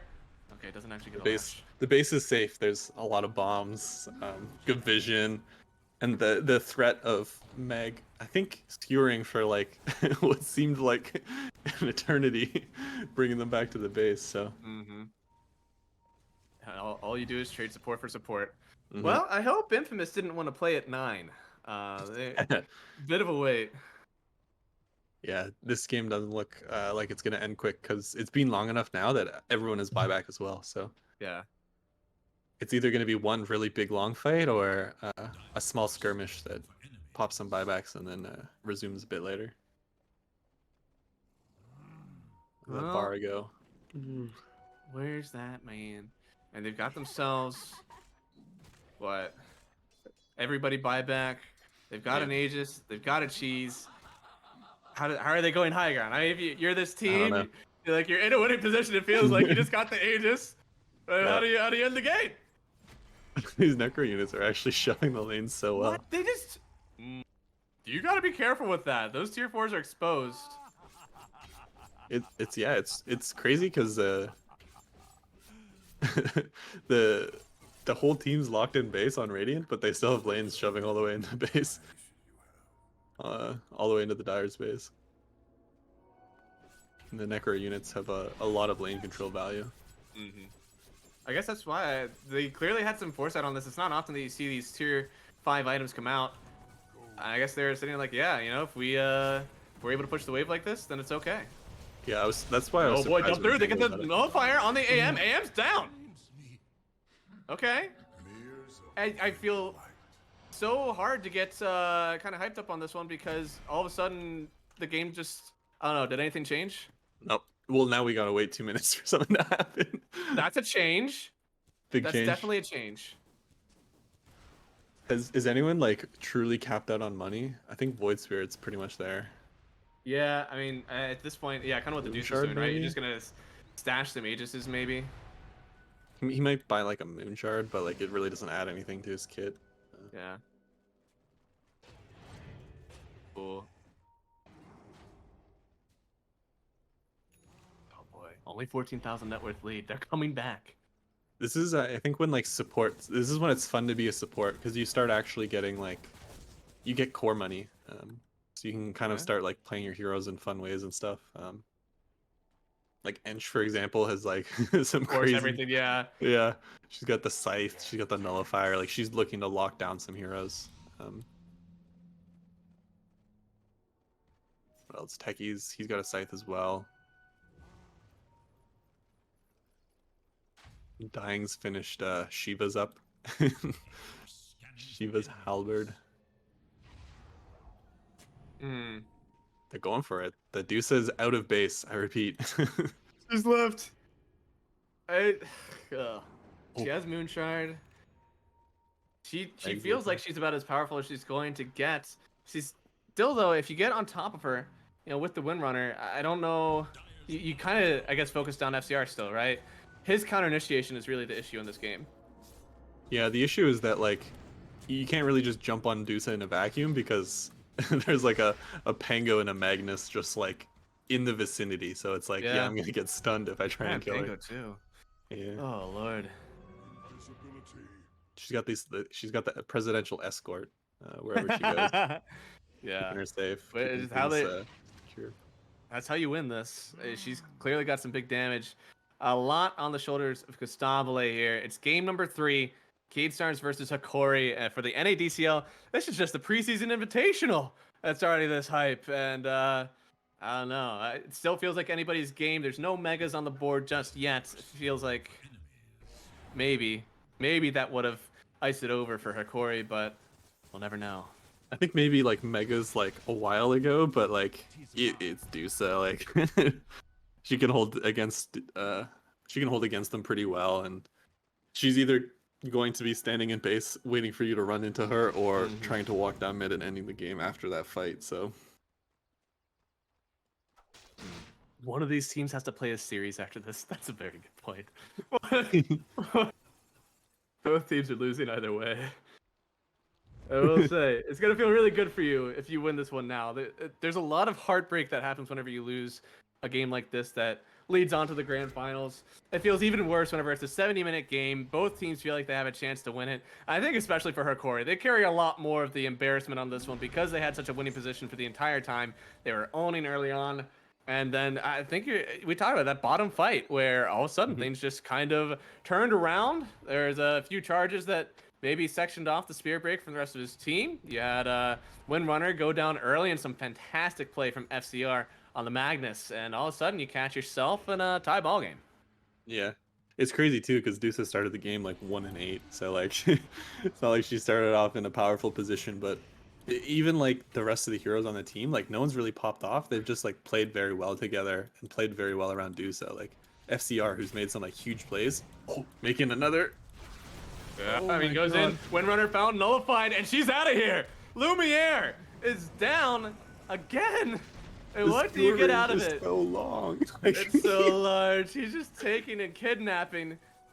You got to get something out of this, though, right? If you're looking on to how do I end this game, how do we win this one, you've got to at least get bot tier 2, right? Something. I think Hokori is gonna start activating like rat mode pretty soon, where they're like, yeah, let's just like not try and fight them and just commit fully to shoving lanes in. Keep the game going on forever until they get bored. Yeah. It's I think You sure they're not bored? I feel like I'm bored after playing this game for a lot of time. You get to the point here where it's like I'm shoving out lanes. Your Medusa's probably just like shoving the illusions everywhere that she can. Everybody's just trying to like hit lanes as much as they can. You never really interact with heroes for a while. It's I think definitely more fun on the like for Hokori because they get to be like showing on lanes and like farming creeps and stuff, while on Keystars they have to be like positioned around Dusa and like very careful. They have like less of the map to work with, so I think it's a little less fun. But actually, I guess maybe now that Magnus has kind of proven that like, oh, if you're on my half of the map, I could potentially skewer you all the way back to my Medusa. So maybe they're feeling a little spooked soon. Well, if somehow, some way, they end up turning this through on Viva Keystars, it's definitely going to be off the back of these Magnus kidnapping, and this time we've got a disperser on anti-mage to help out. Is there an opportunity for one of those block of cheeses? Do you think that's possible? I guess maybe. I don't know if they've been accruing up the the greatest healing lotus? I forget the name of it. Graders, yeah. I think it's greater healing lotuses. Yeah. They'll need like what, 3 of them or something? Yeah, it ends up being what? 18 just lotuses. Mm-hmm.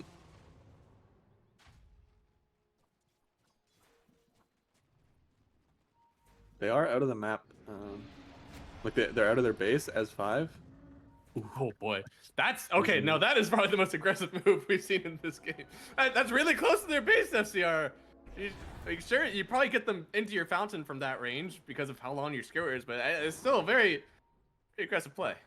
Yeah. Well, they kind of need like. It's good and all that like Dusa can like hold the base forever, but like if they want to win, they do eventually need to like go and hit the ancient. So,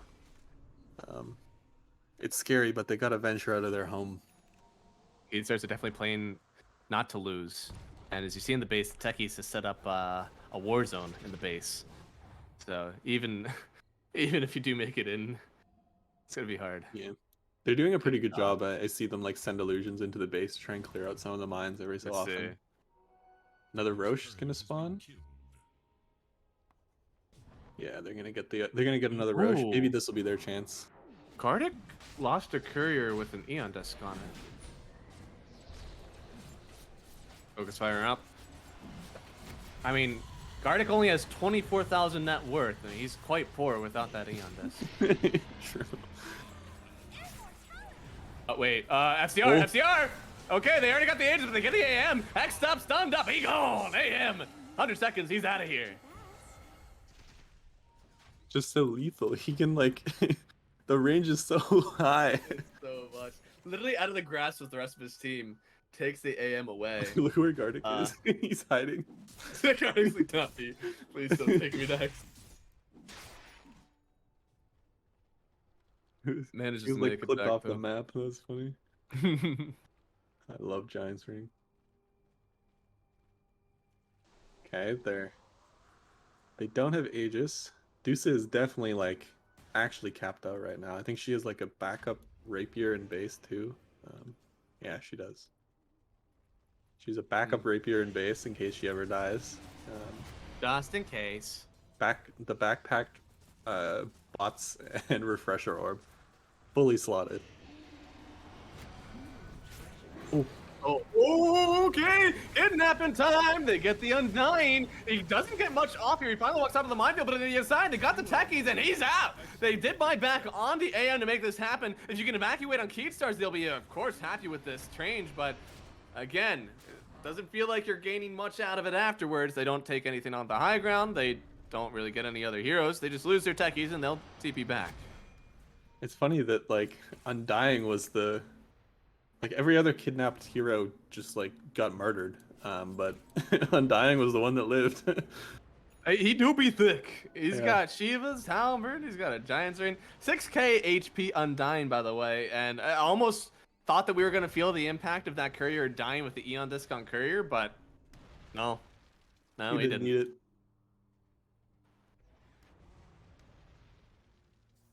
Do you think this is going to be Hokori's, like, do you think they're going to feel confident enough trying to siege, or are they just going to keep waiting for something to happen? The Incredibles got the driveway. Waiting for something amazing to happen, I guess. It seems like both teams, like, they really want to be the one capitalizing on the other team's mistakes, so no one wants to make the first move. It's pretty much FCR is the only one in the game that wants to, like, be making moves. Yeah, he's been making moves and making the other team move far away from where they want to be. And they're still huddled around their fountain after killing the AM, forcing the buyback. They do not even want to be near the enemy team while their Techies is dead. Yeah, Techie's dead. That's 1/5 of their team. They gotta play safe. Bro. It's the great equalizer. These like 80-minute games is like pretty much everyone's like farmed out. So, they find. Oh, we got him! Once again, they find themselves the Undying, nullify not, which means no Ghost Scepter for you, and they get the kill. Constabile popped the BKB and the ulti, literally leaving nothing to chance here for his team, and they get themselves an Undying. 6 attacks plus 6 attacks to destroy Tombstone. It's a tanky Tombstone. That is one large one. That looks like the overthrow Tombstone after you get a few talents. Yeah. I wanted him to get the bonus strength on Flesh Golem. Bigger and tankier. Dude, Dusa backpack bot and refresher. In case she's able to dip away from a fight, wait the 6 seconds, put the refresher back in, refresh, wait another 6 seconds, put the BKB back in, and then fight.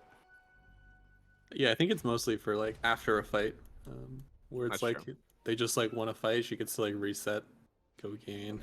Yeah. Unfortunate thing is you have to find time to put the refresher back in now because it will not regain cooldown if it is just sitting in your backpack.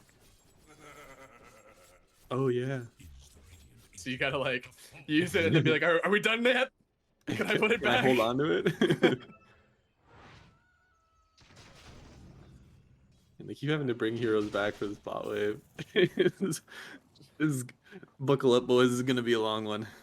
Oh, gonna be. Yeah, 1,000 net worth lead only now. Somehow we've made it back. Pop chart, what are we looking like? What's our... Oh, okay. You know what, 50-50. Dota? I Let's agree. go. You win or you don't. I agree. There you go. Pretty much They finally crawled back.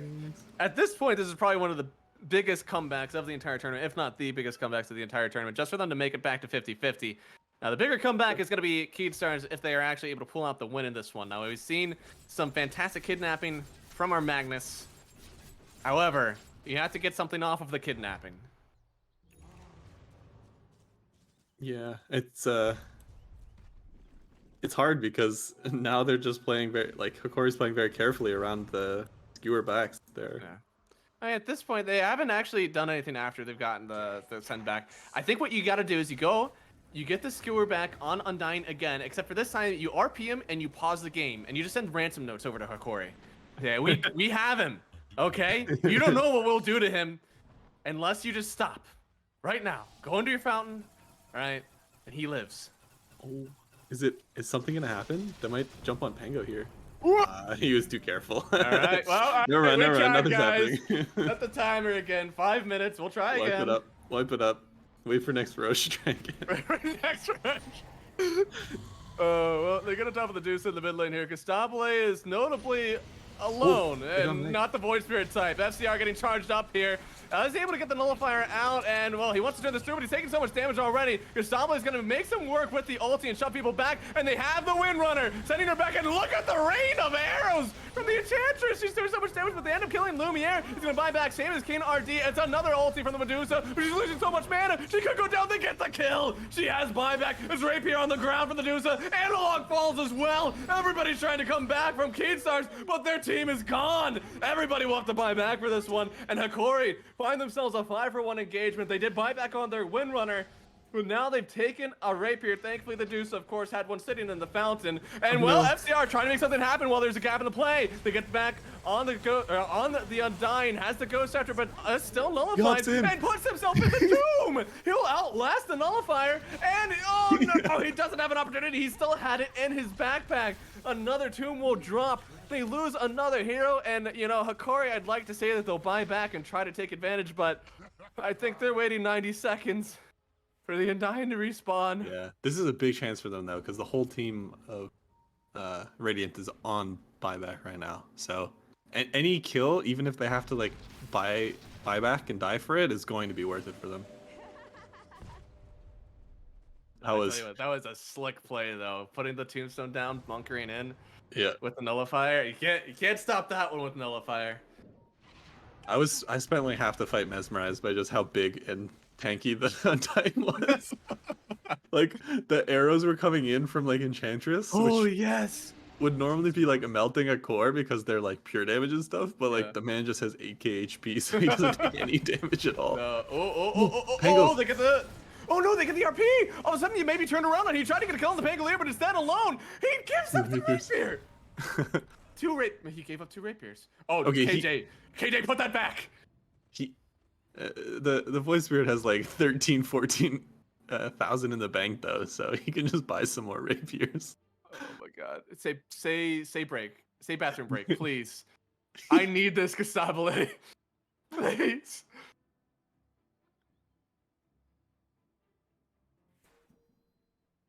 Yeah. I'll be back. Viewers, everyone, it's time for our brief bathroom break. 83 minutes into this game. I'm still gonna be here though. I'm in it for the long haul. It seems that what's going to happen is they're going to wait for Void Spirit to be up. They're gonna go for a 5-man smoke. They're gonna look for one pick. They're going to find one pick, but they're not going to be able to commit for any more. The game is going to continue for at least another hour.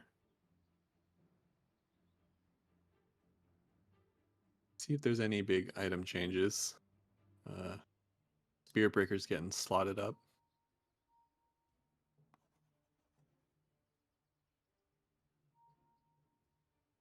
What else? Oh, we got some fun items like Wind Waker, which we don't normally see. Techie's got that, so he could potentially save a hero with that, which is pretty cool. What else we got? G-Win ready. It's time. Ready. Oh, that's good. We get to Let's get back go. into it. Let's see. Anything cool in the chat? Oh, Pepita. Hi, Pepita. Next patch is T7 items. Yeah, we need another tier of items. Just skipping 6 right to 7.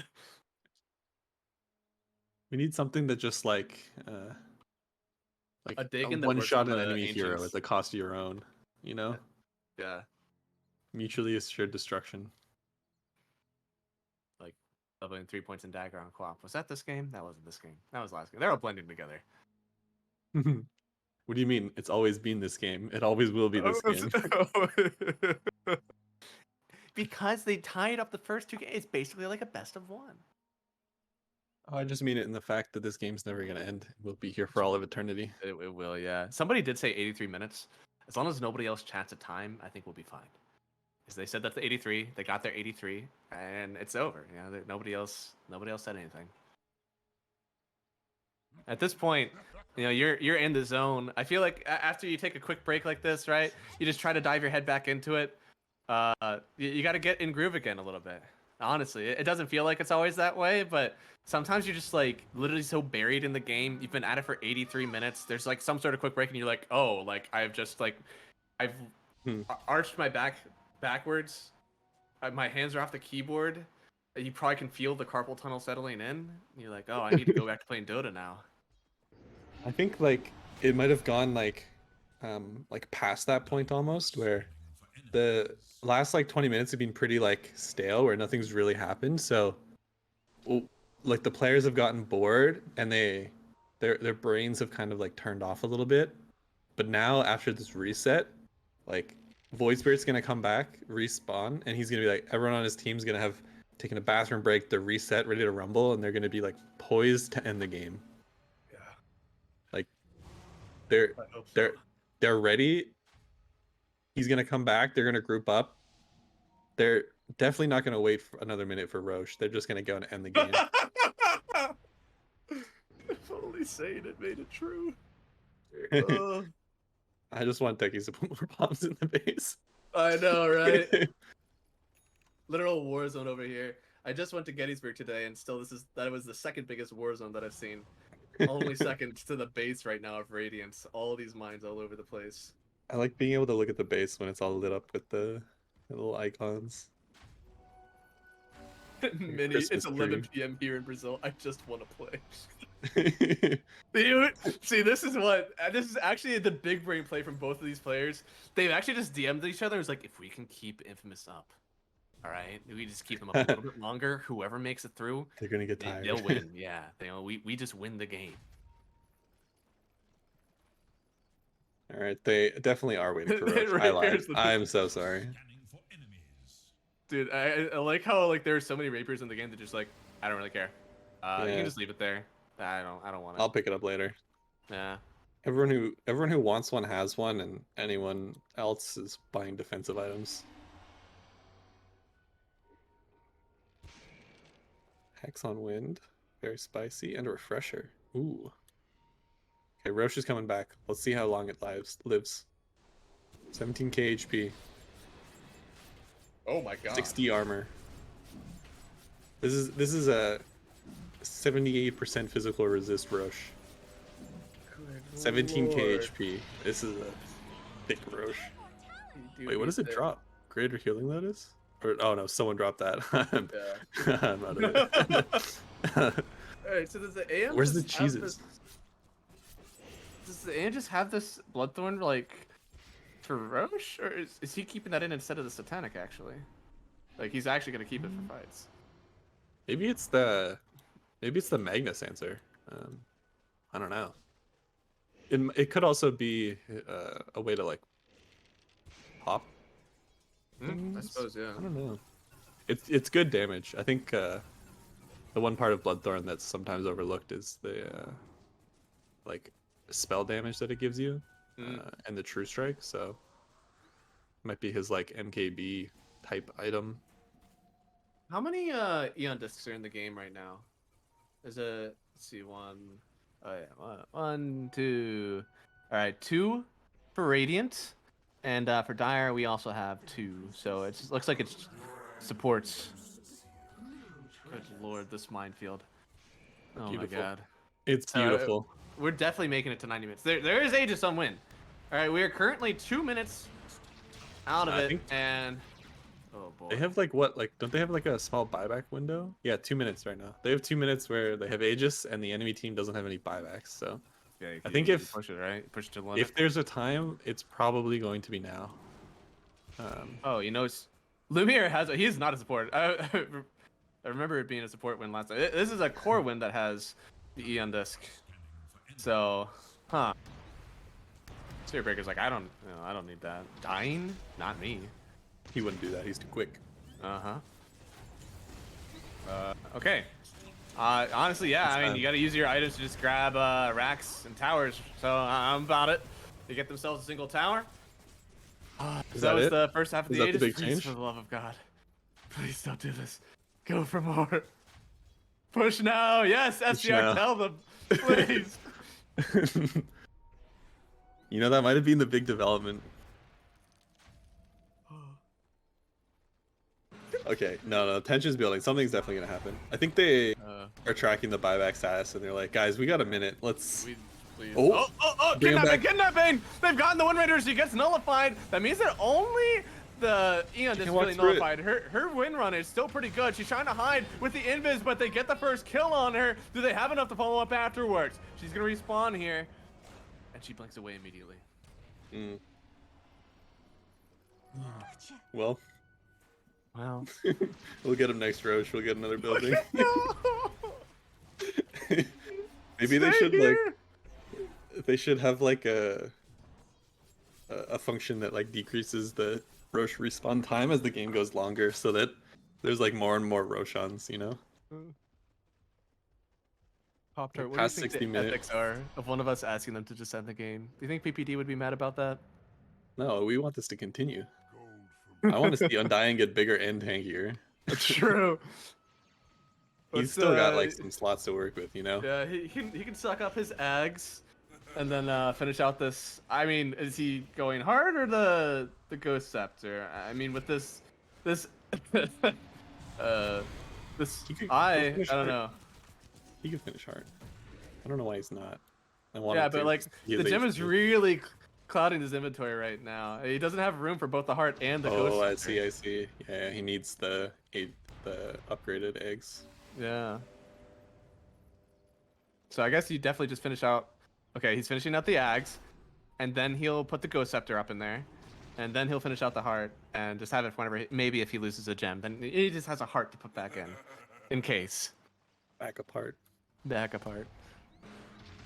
I'm ready for 120. Well, I have good news for you.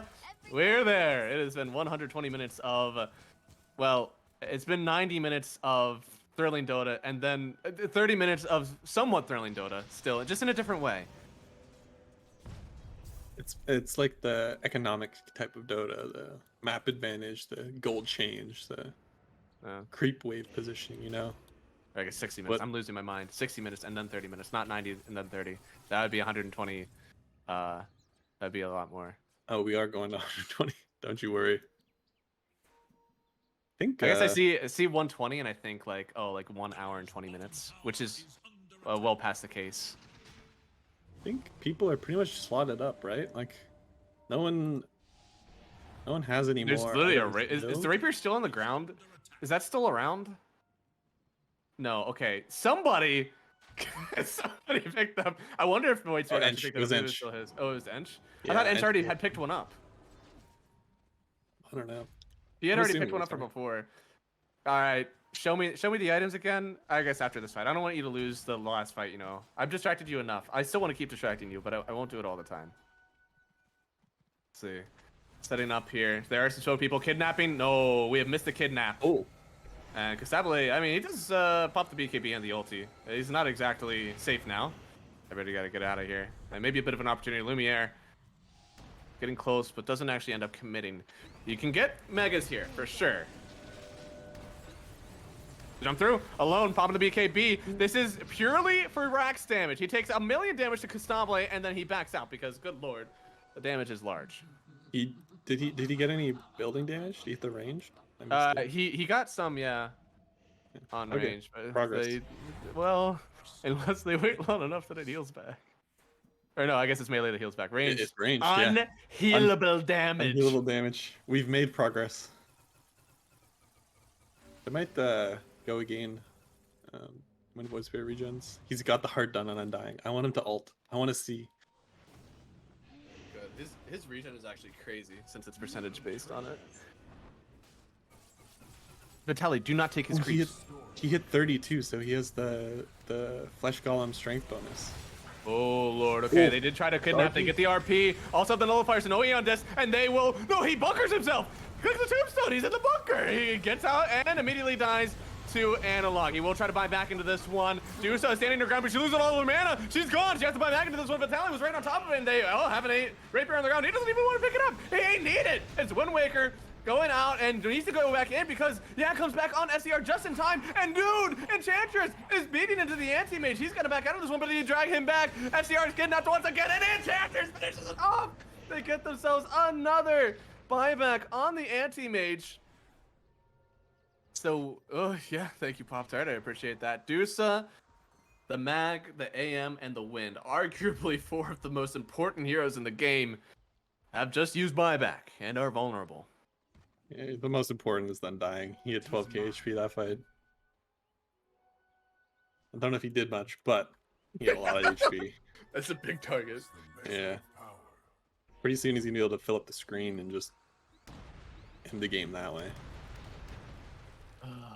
They're going. They're looking. They're hungry. Yeah, no, okay, they just want to get Megas, yeah. Gardic is gonna kind of be up first, alone. He's gonna spend some time hitting the racks. They force the buyback on the techies. And with the rolls through, it looks like, well, they will protect the racks. But Michael, actually gonna send him back. Is he caught on the low ground? He is. He tries to bounce around, but he's actually a little bit too far forward. But with one more jump, he'll get himself back in. It's gonna be a blast off finding on the Undying. With the DD on alone, he's trying to go in. They immediately just nuked on FCR. He's dying back. No more Magnus. Michael trying to get out of here. If they can reset and take this fight again, they have an advantage. But he's taking too much bombs. They try to Wind Waker up, and the bash. And they jump back in on the the Pango though. Analog in danger. He has the Eon Disc. He'll get back in. And too much damage on the AM. Where did he go? He just disappeared. That's a dieback on AM? That's dieback on AM and dieback on the Magnus. It was buyback on the Spirit Breaker, and it does mean that there are more buybacks on Radiant than there are on Dire. Do you think Radiant will find an opportunity to leave the base? Or are they content just waiting for something more to happen? They've been content just waiting for the last 95 minutes of this game. Nothing will stop them now. They're ready for more. I didn't hear no bell. I didn't hear no bell. And the bell means go high ground on the enemy team, sadly. So they're going to be locked in their base.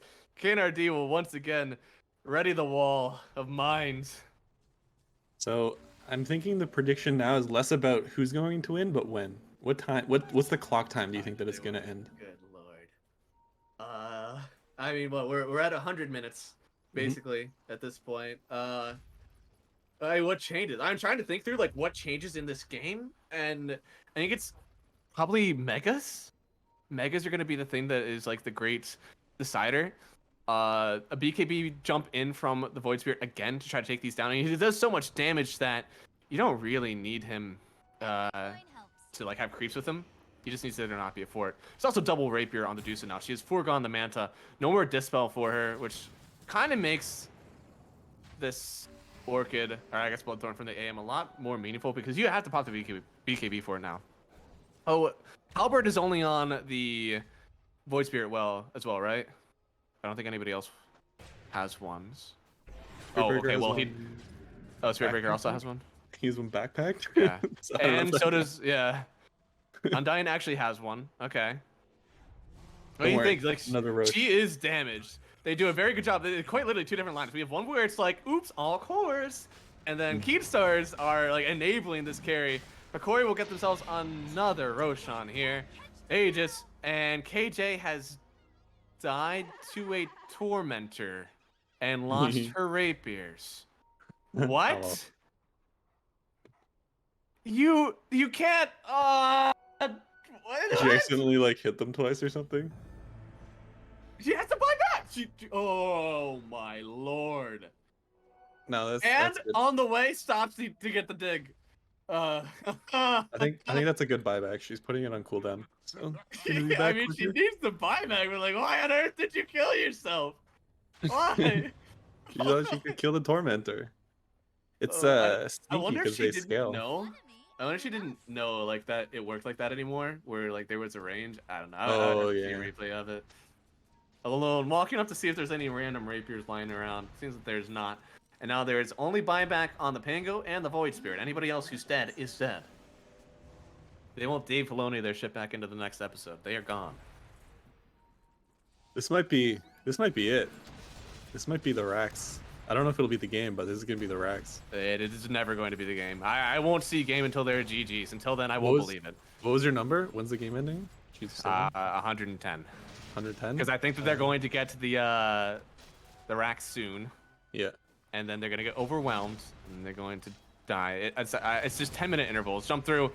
alone, gets one. BKB trying to get the other one, but the RP, he tried to mana dodge it, but he doesn't actually get it on the mark, and he dies. He does have buyback again. He does have the opportunity to do this and kind of be okay. Michael going down, though. He cannot. If he dies, he do be dead. And with the nullifier, they'll lock onto it for a second. Analog, just a disarm, and he's out of here. They do kill the Spirit Breaker, and he's gone for 2 minutes. Vitaly in danger as well. Got to blink away from this one. Does out.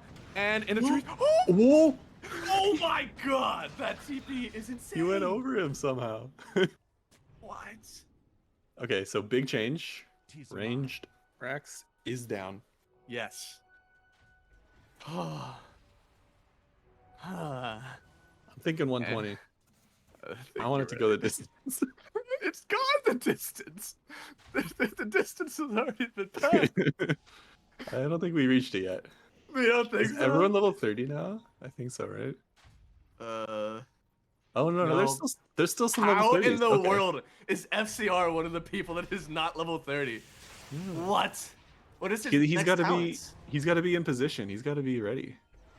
So Okay. shockwave, empower, damage, cleave. Okay, so a little bit more damage for our boy. Yeah. Ench is missing hers.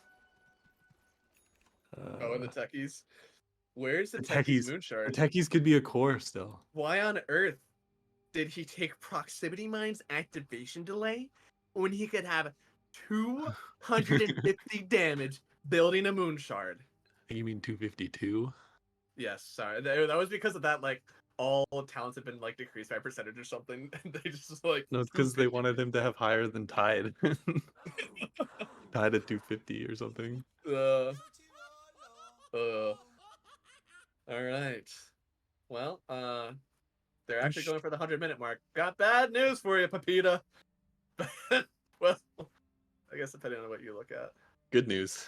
Good news, maybe. I'm sure that Pepita is just like, yeah, go 10 more minutes, please. Keep playing the game. I wonder what's the longest like Dota game? Like The longest Dota game. not just like ever, but just like in these like tier 1, 2. Longest Dota pro game. This is some Knoxville stuff. The longest pro game in Dota 2 was over 3 hours and lasted 3 hours and 20 minutes, which remains the record for longest Dota 2 match as of 2022. Match happened on March 20th, 2015. Was this the OD game where like OD had the gigantic cast? It was 2015. That's so long ago. It doesn't count. Yeah, that's true. That doesn't count. It's a different game now. We're setting the record here and now. True. What was? Oh, it doesn't show who the. Oh yeah, it was OD and Purge. Yeah. We cast the whole thing. Oh yeah. Oh yeah. That would have been funny though. Maybe that's what we should do. Once it hits like the like 150 minutes, we'll just be like, yeah, we're gonna be back in an hour and a half, and yeah, once they start to end this game, we'll come back and cast it again. You know when like in the movies and stuff where they sleep in shifts? Like that'll be us. We'll have to start casting in shifts. They've hit another 10-minute mark. It's your turn to wake up. Your turn. Does anybody have an Aegis? No.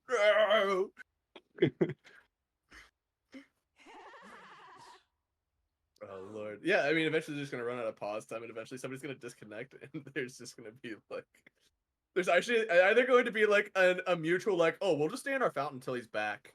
You can just let us know. We don't have to pause for it. Let's let the game go. Yeah, run the timer up. I mean, right now, do you even need to pause for this one? Just be like, okay, everybody. Okay, I guess there's buybacks on the line.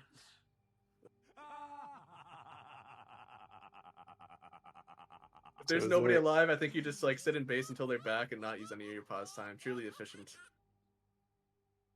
Magnus has 2 levels. He already has eggs, so he's pretty much there. Ench is an eggs, I guess. Yeah. That's pretty cool. Yeah. Somewhat meaningful, I guess, if she has 2 rapiers. Oh, she actually got rid of the Hurricane Pike, huh? Yeah. I actually think Hurricane Pike was pretty good for like the interval of the attacks. I think now she just like I don't even think Impetus is dealing like comparatively that much damage. You know, like the rapier is probably just dealing more. Yeah. Alright, she does do 1,000 damage per hit plus impetus. Yeah. So if she were to try to do this to herself, she would die in 2 hits. She is See. not very thick. I think what does the Void Spirit do? Does Void Spirit actually like kill her in 2 hits now? Yeah, Oh, probably. okay. He dashes in, dashes out. Yeah. 450 damage. You got crits on it. Wait, And no, Void maybe. Spirit doesn't have any rapiers right now. I don't know what his Yeah. damage numbers are at.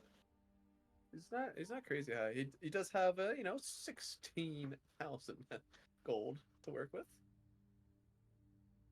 Yeah, Oh. everyone's got money. Oh. I guess except for Ench. Ench is the only poor one. Heh. And Mag. Poor. Couldn't be me. Dude, okay, I just watched that Pango roll on screen again. I actually jumped over him. Legit Yeah, jumped it over was the AM. frame perfect. Like What? it's really hard to jump over people and not like clip them on the starter end. So it's like pretty frame perfect, I would say.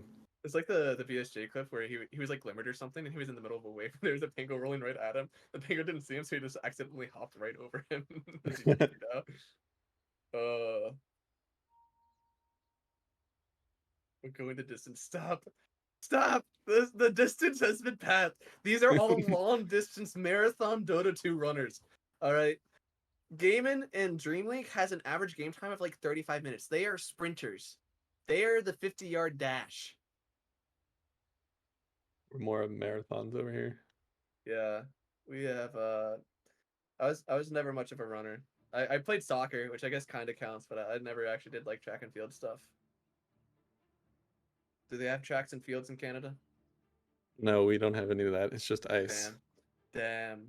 Long distance skating. Yeah, exactly. Go already. Oh my god. I was never a sprinter either. More of the 800 meter. That was my forte. Ooh. Well, we're back. We're back. And we're still waiting. On top of that pause, we're also now gifted with a 45-second wait for the Spirit Breaker to be back up. Excellent.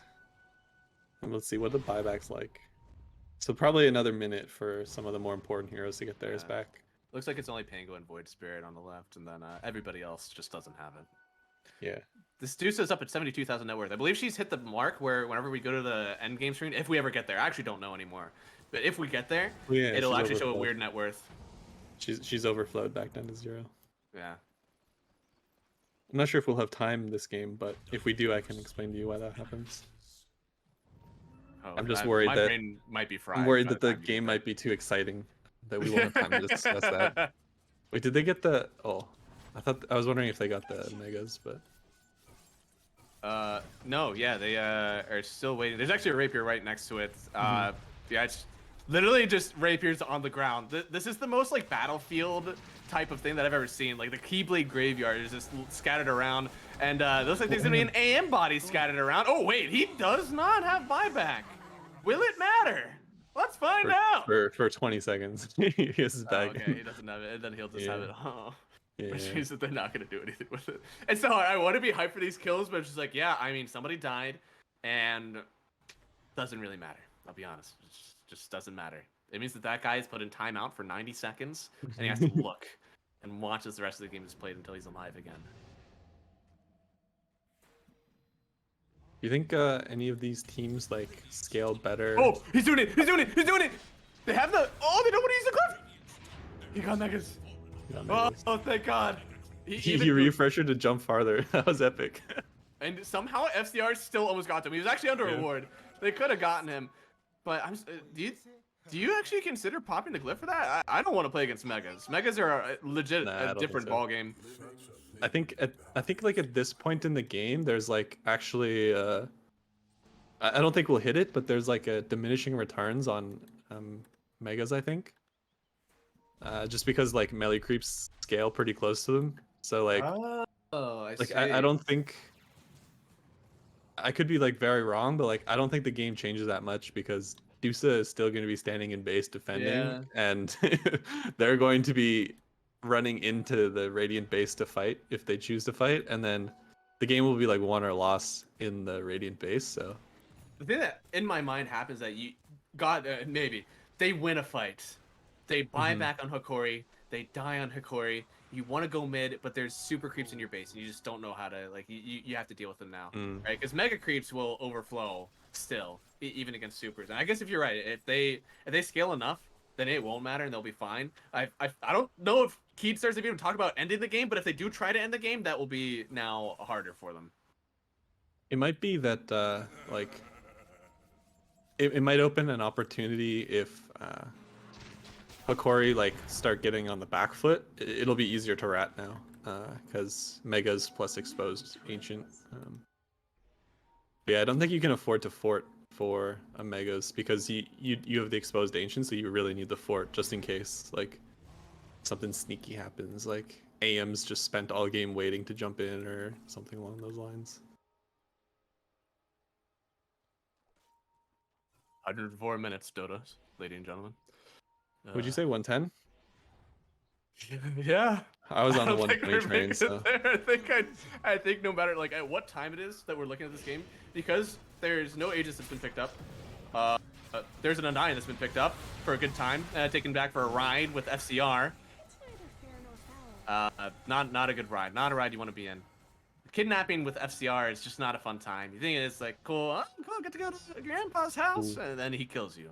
Void It's like the Spirit visit. was thinking about it. Oh, he can get out. Okay. Like he wants to Visit was sneak in and like threaten the Ancient, but like there's so many bombs around that it's hard for him. You to, like, always get close see to the him. base. It's like the only hero that could get in there without popping them is the Wyvern, right? Because she's able to fly over them. I guess maybe the Lina with her axe. Wait, what? Flying units don't pop mines? No, yeah. I was watching a game that Jim was playing in Lads, and he just flew over mines with the Wyvern, and they never popped. Huh. Yeah. Today I learned. Yeah, I know. We're gonna learn so much in this game. Undying down. We're waiting 30 seconds for Enchantress to have buyback, and then Keed starts will be comfortable to sit in base. Yeah, at this point now, like we don't need to worry about net worths anymore because everyone's got their net worth. The 41,000 net worth Undying. The poor boy. Couldn't be me. There is some action though. They've left base. They have. FCR, Shadow Bladed up. Wait, he's try to get someone here capping with the the thing vision. on Gusa. Oh, Michael, I'm gonna BKB here. RP, a connect. No, it doesn't connect on anybody actually. They're gonna buy back on KJ, trying to get into this one, but a double dive through. Void Spirit trying to do all the damage that they need to, but another dive back on the backside, and they get FCR. He's down on the Magnus. Constable, he's still holding his ground, but he's so low on his mana. If they can turn back into him, maybe they actually get the kill on Medusa here, and they have. Vitaly's in, and he gets the kill on the Medusa. They got back even onto the techies. It's another kill down. They're buying back on damn near everybody, and it's a refresher for Analog. He's not done. Let's roll through once more. Rapiers lay on the ground, riddle the environment. They're just not valuable enough for people to pick up anymore. And with I actually think Undying's unkillable when he's ulted. Like I don't think they can kill him. He has too much armor and HP and HP regen. Oh my god, he is at 11k HP. There are pudges that I don't think have reached this level. Alright, well. I don't think he dies when he's ulted. You think this will be it? They're all on buyback? No, they're going for Roshan first. Gotta be careful, alright? Yeah, Can't be too sure. And Roshan. No, this is good. This is really good for us because I mean us as casters in the game ending because they won't have buyback on like wind or something, but she'll have Aegis, so she'll still be okay fighting. And then Void Spirit and AM will both have it, so they'll feel okay running in and fighting. She has a Swift Blink, a Daedalus, 2 Rapiers, a Nullifier, a BKB, and an Aeon Disc that she needs to somehow compete priority for, as well as now this Aegis. Because the refresher, I mean, it needs to count down. She has swapped it in. She is not counting down anymore. They are committing to this fight. Techies has buyback for 40 seconds. If they can go for something now, they'll force a buyback and create a modicum of an advantage, which they need everything. And well, Alone is instantly found out. They're gonna start creeping into the base now with the megas. Yeah. Yeah. That's where the megas really There's no hurt. mines anymore either. Showing himself. Alone, gonna get found out first here. They get right on top, but the He's ulting the RP base. doesn't commit, and he pops the BKB. You need to use the fortify now because Alone, he wanted to end it. Constable is gonna hold the line. They get on top of the Windrunner, but she's able to get about. Mage is ending it. Oh, he's Oh, dead. he He's died. on the base, but he goes down. No, and somebody else needs to try to go in for it. Fortunately, are gonna buy back, but they kill the Windrunner first. They need to get back in now with the bots. They need to clear everything on the base. AM is on top of it. Can he end And it? Voice The Spirit game did. is over. They've done it. Under 110, you knew it. Oh my god, they finally done it. Oh, Short game. Quick game before bed. just one game. Just one game of Dota. Just a quick 1 hour and 48-minute game before bed. Good god, look at how many rapiers are on this game. It's nice looking at the inventories and like everyone has like moon shard and stuff, you know?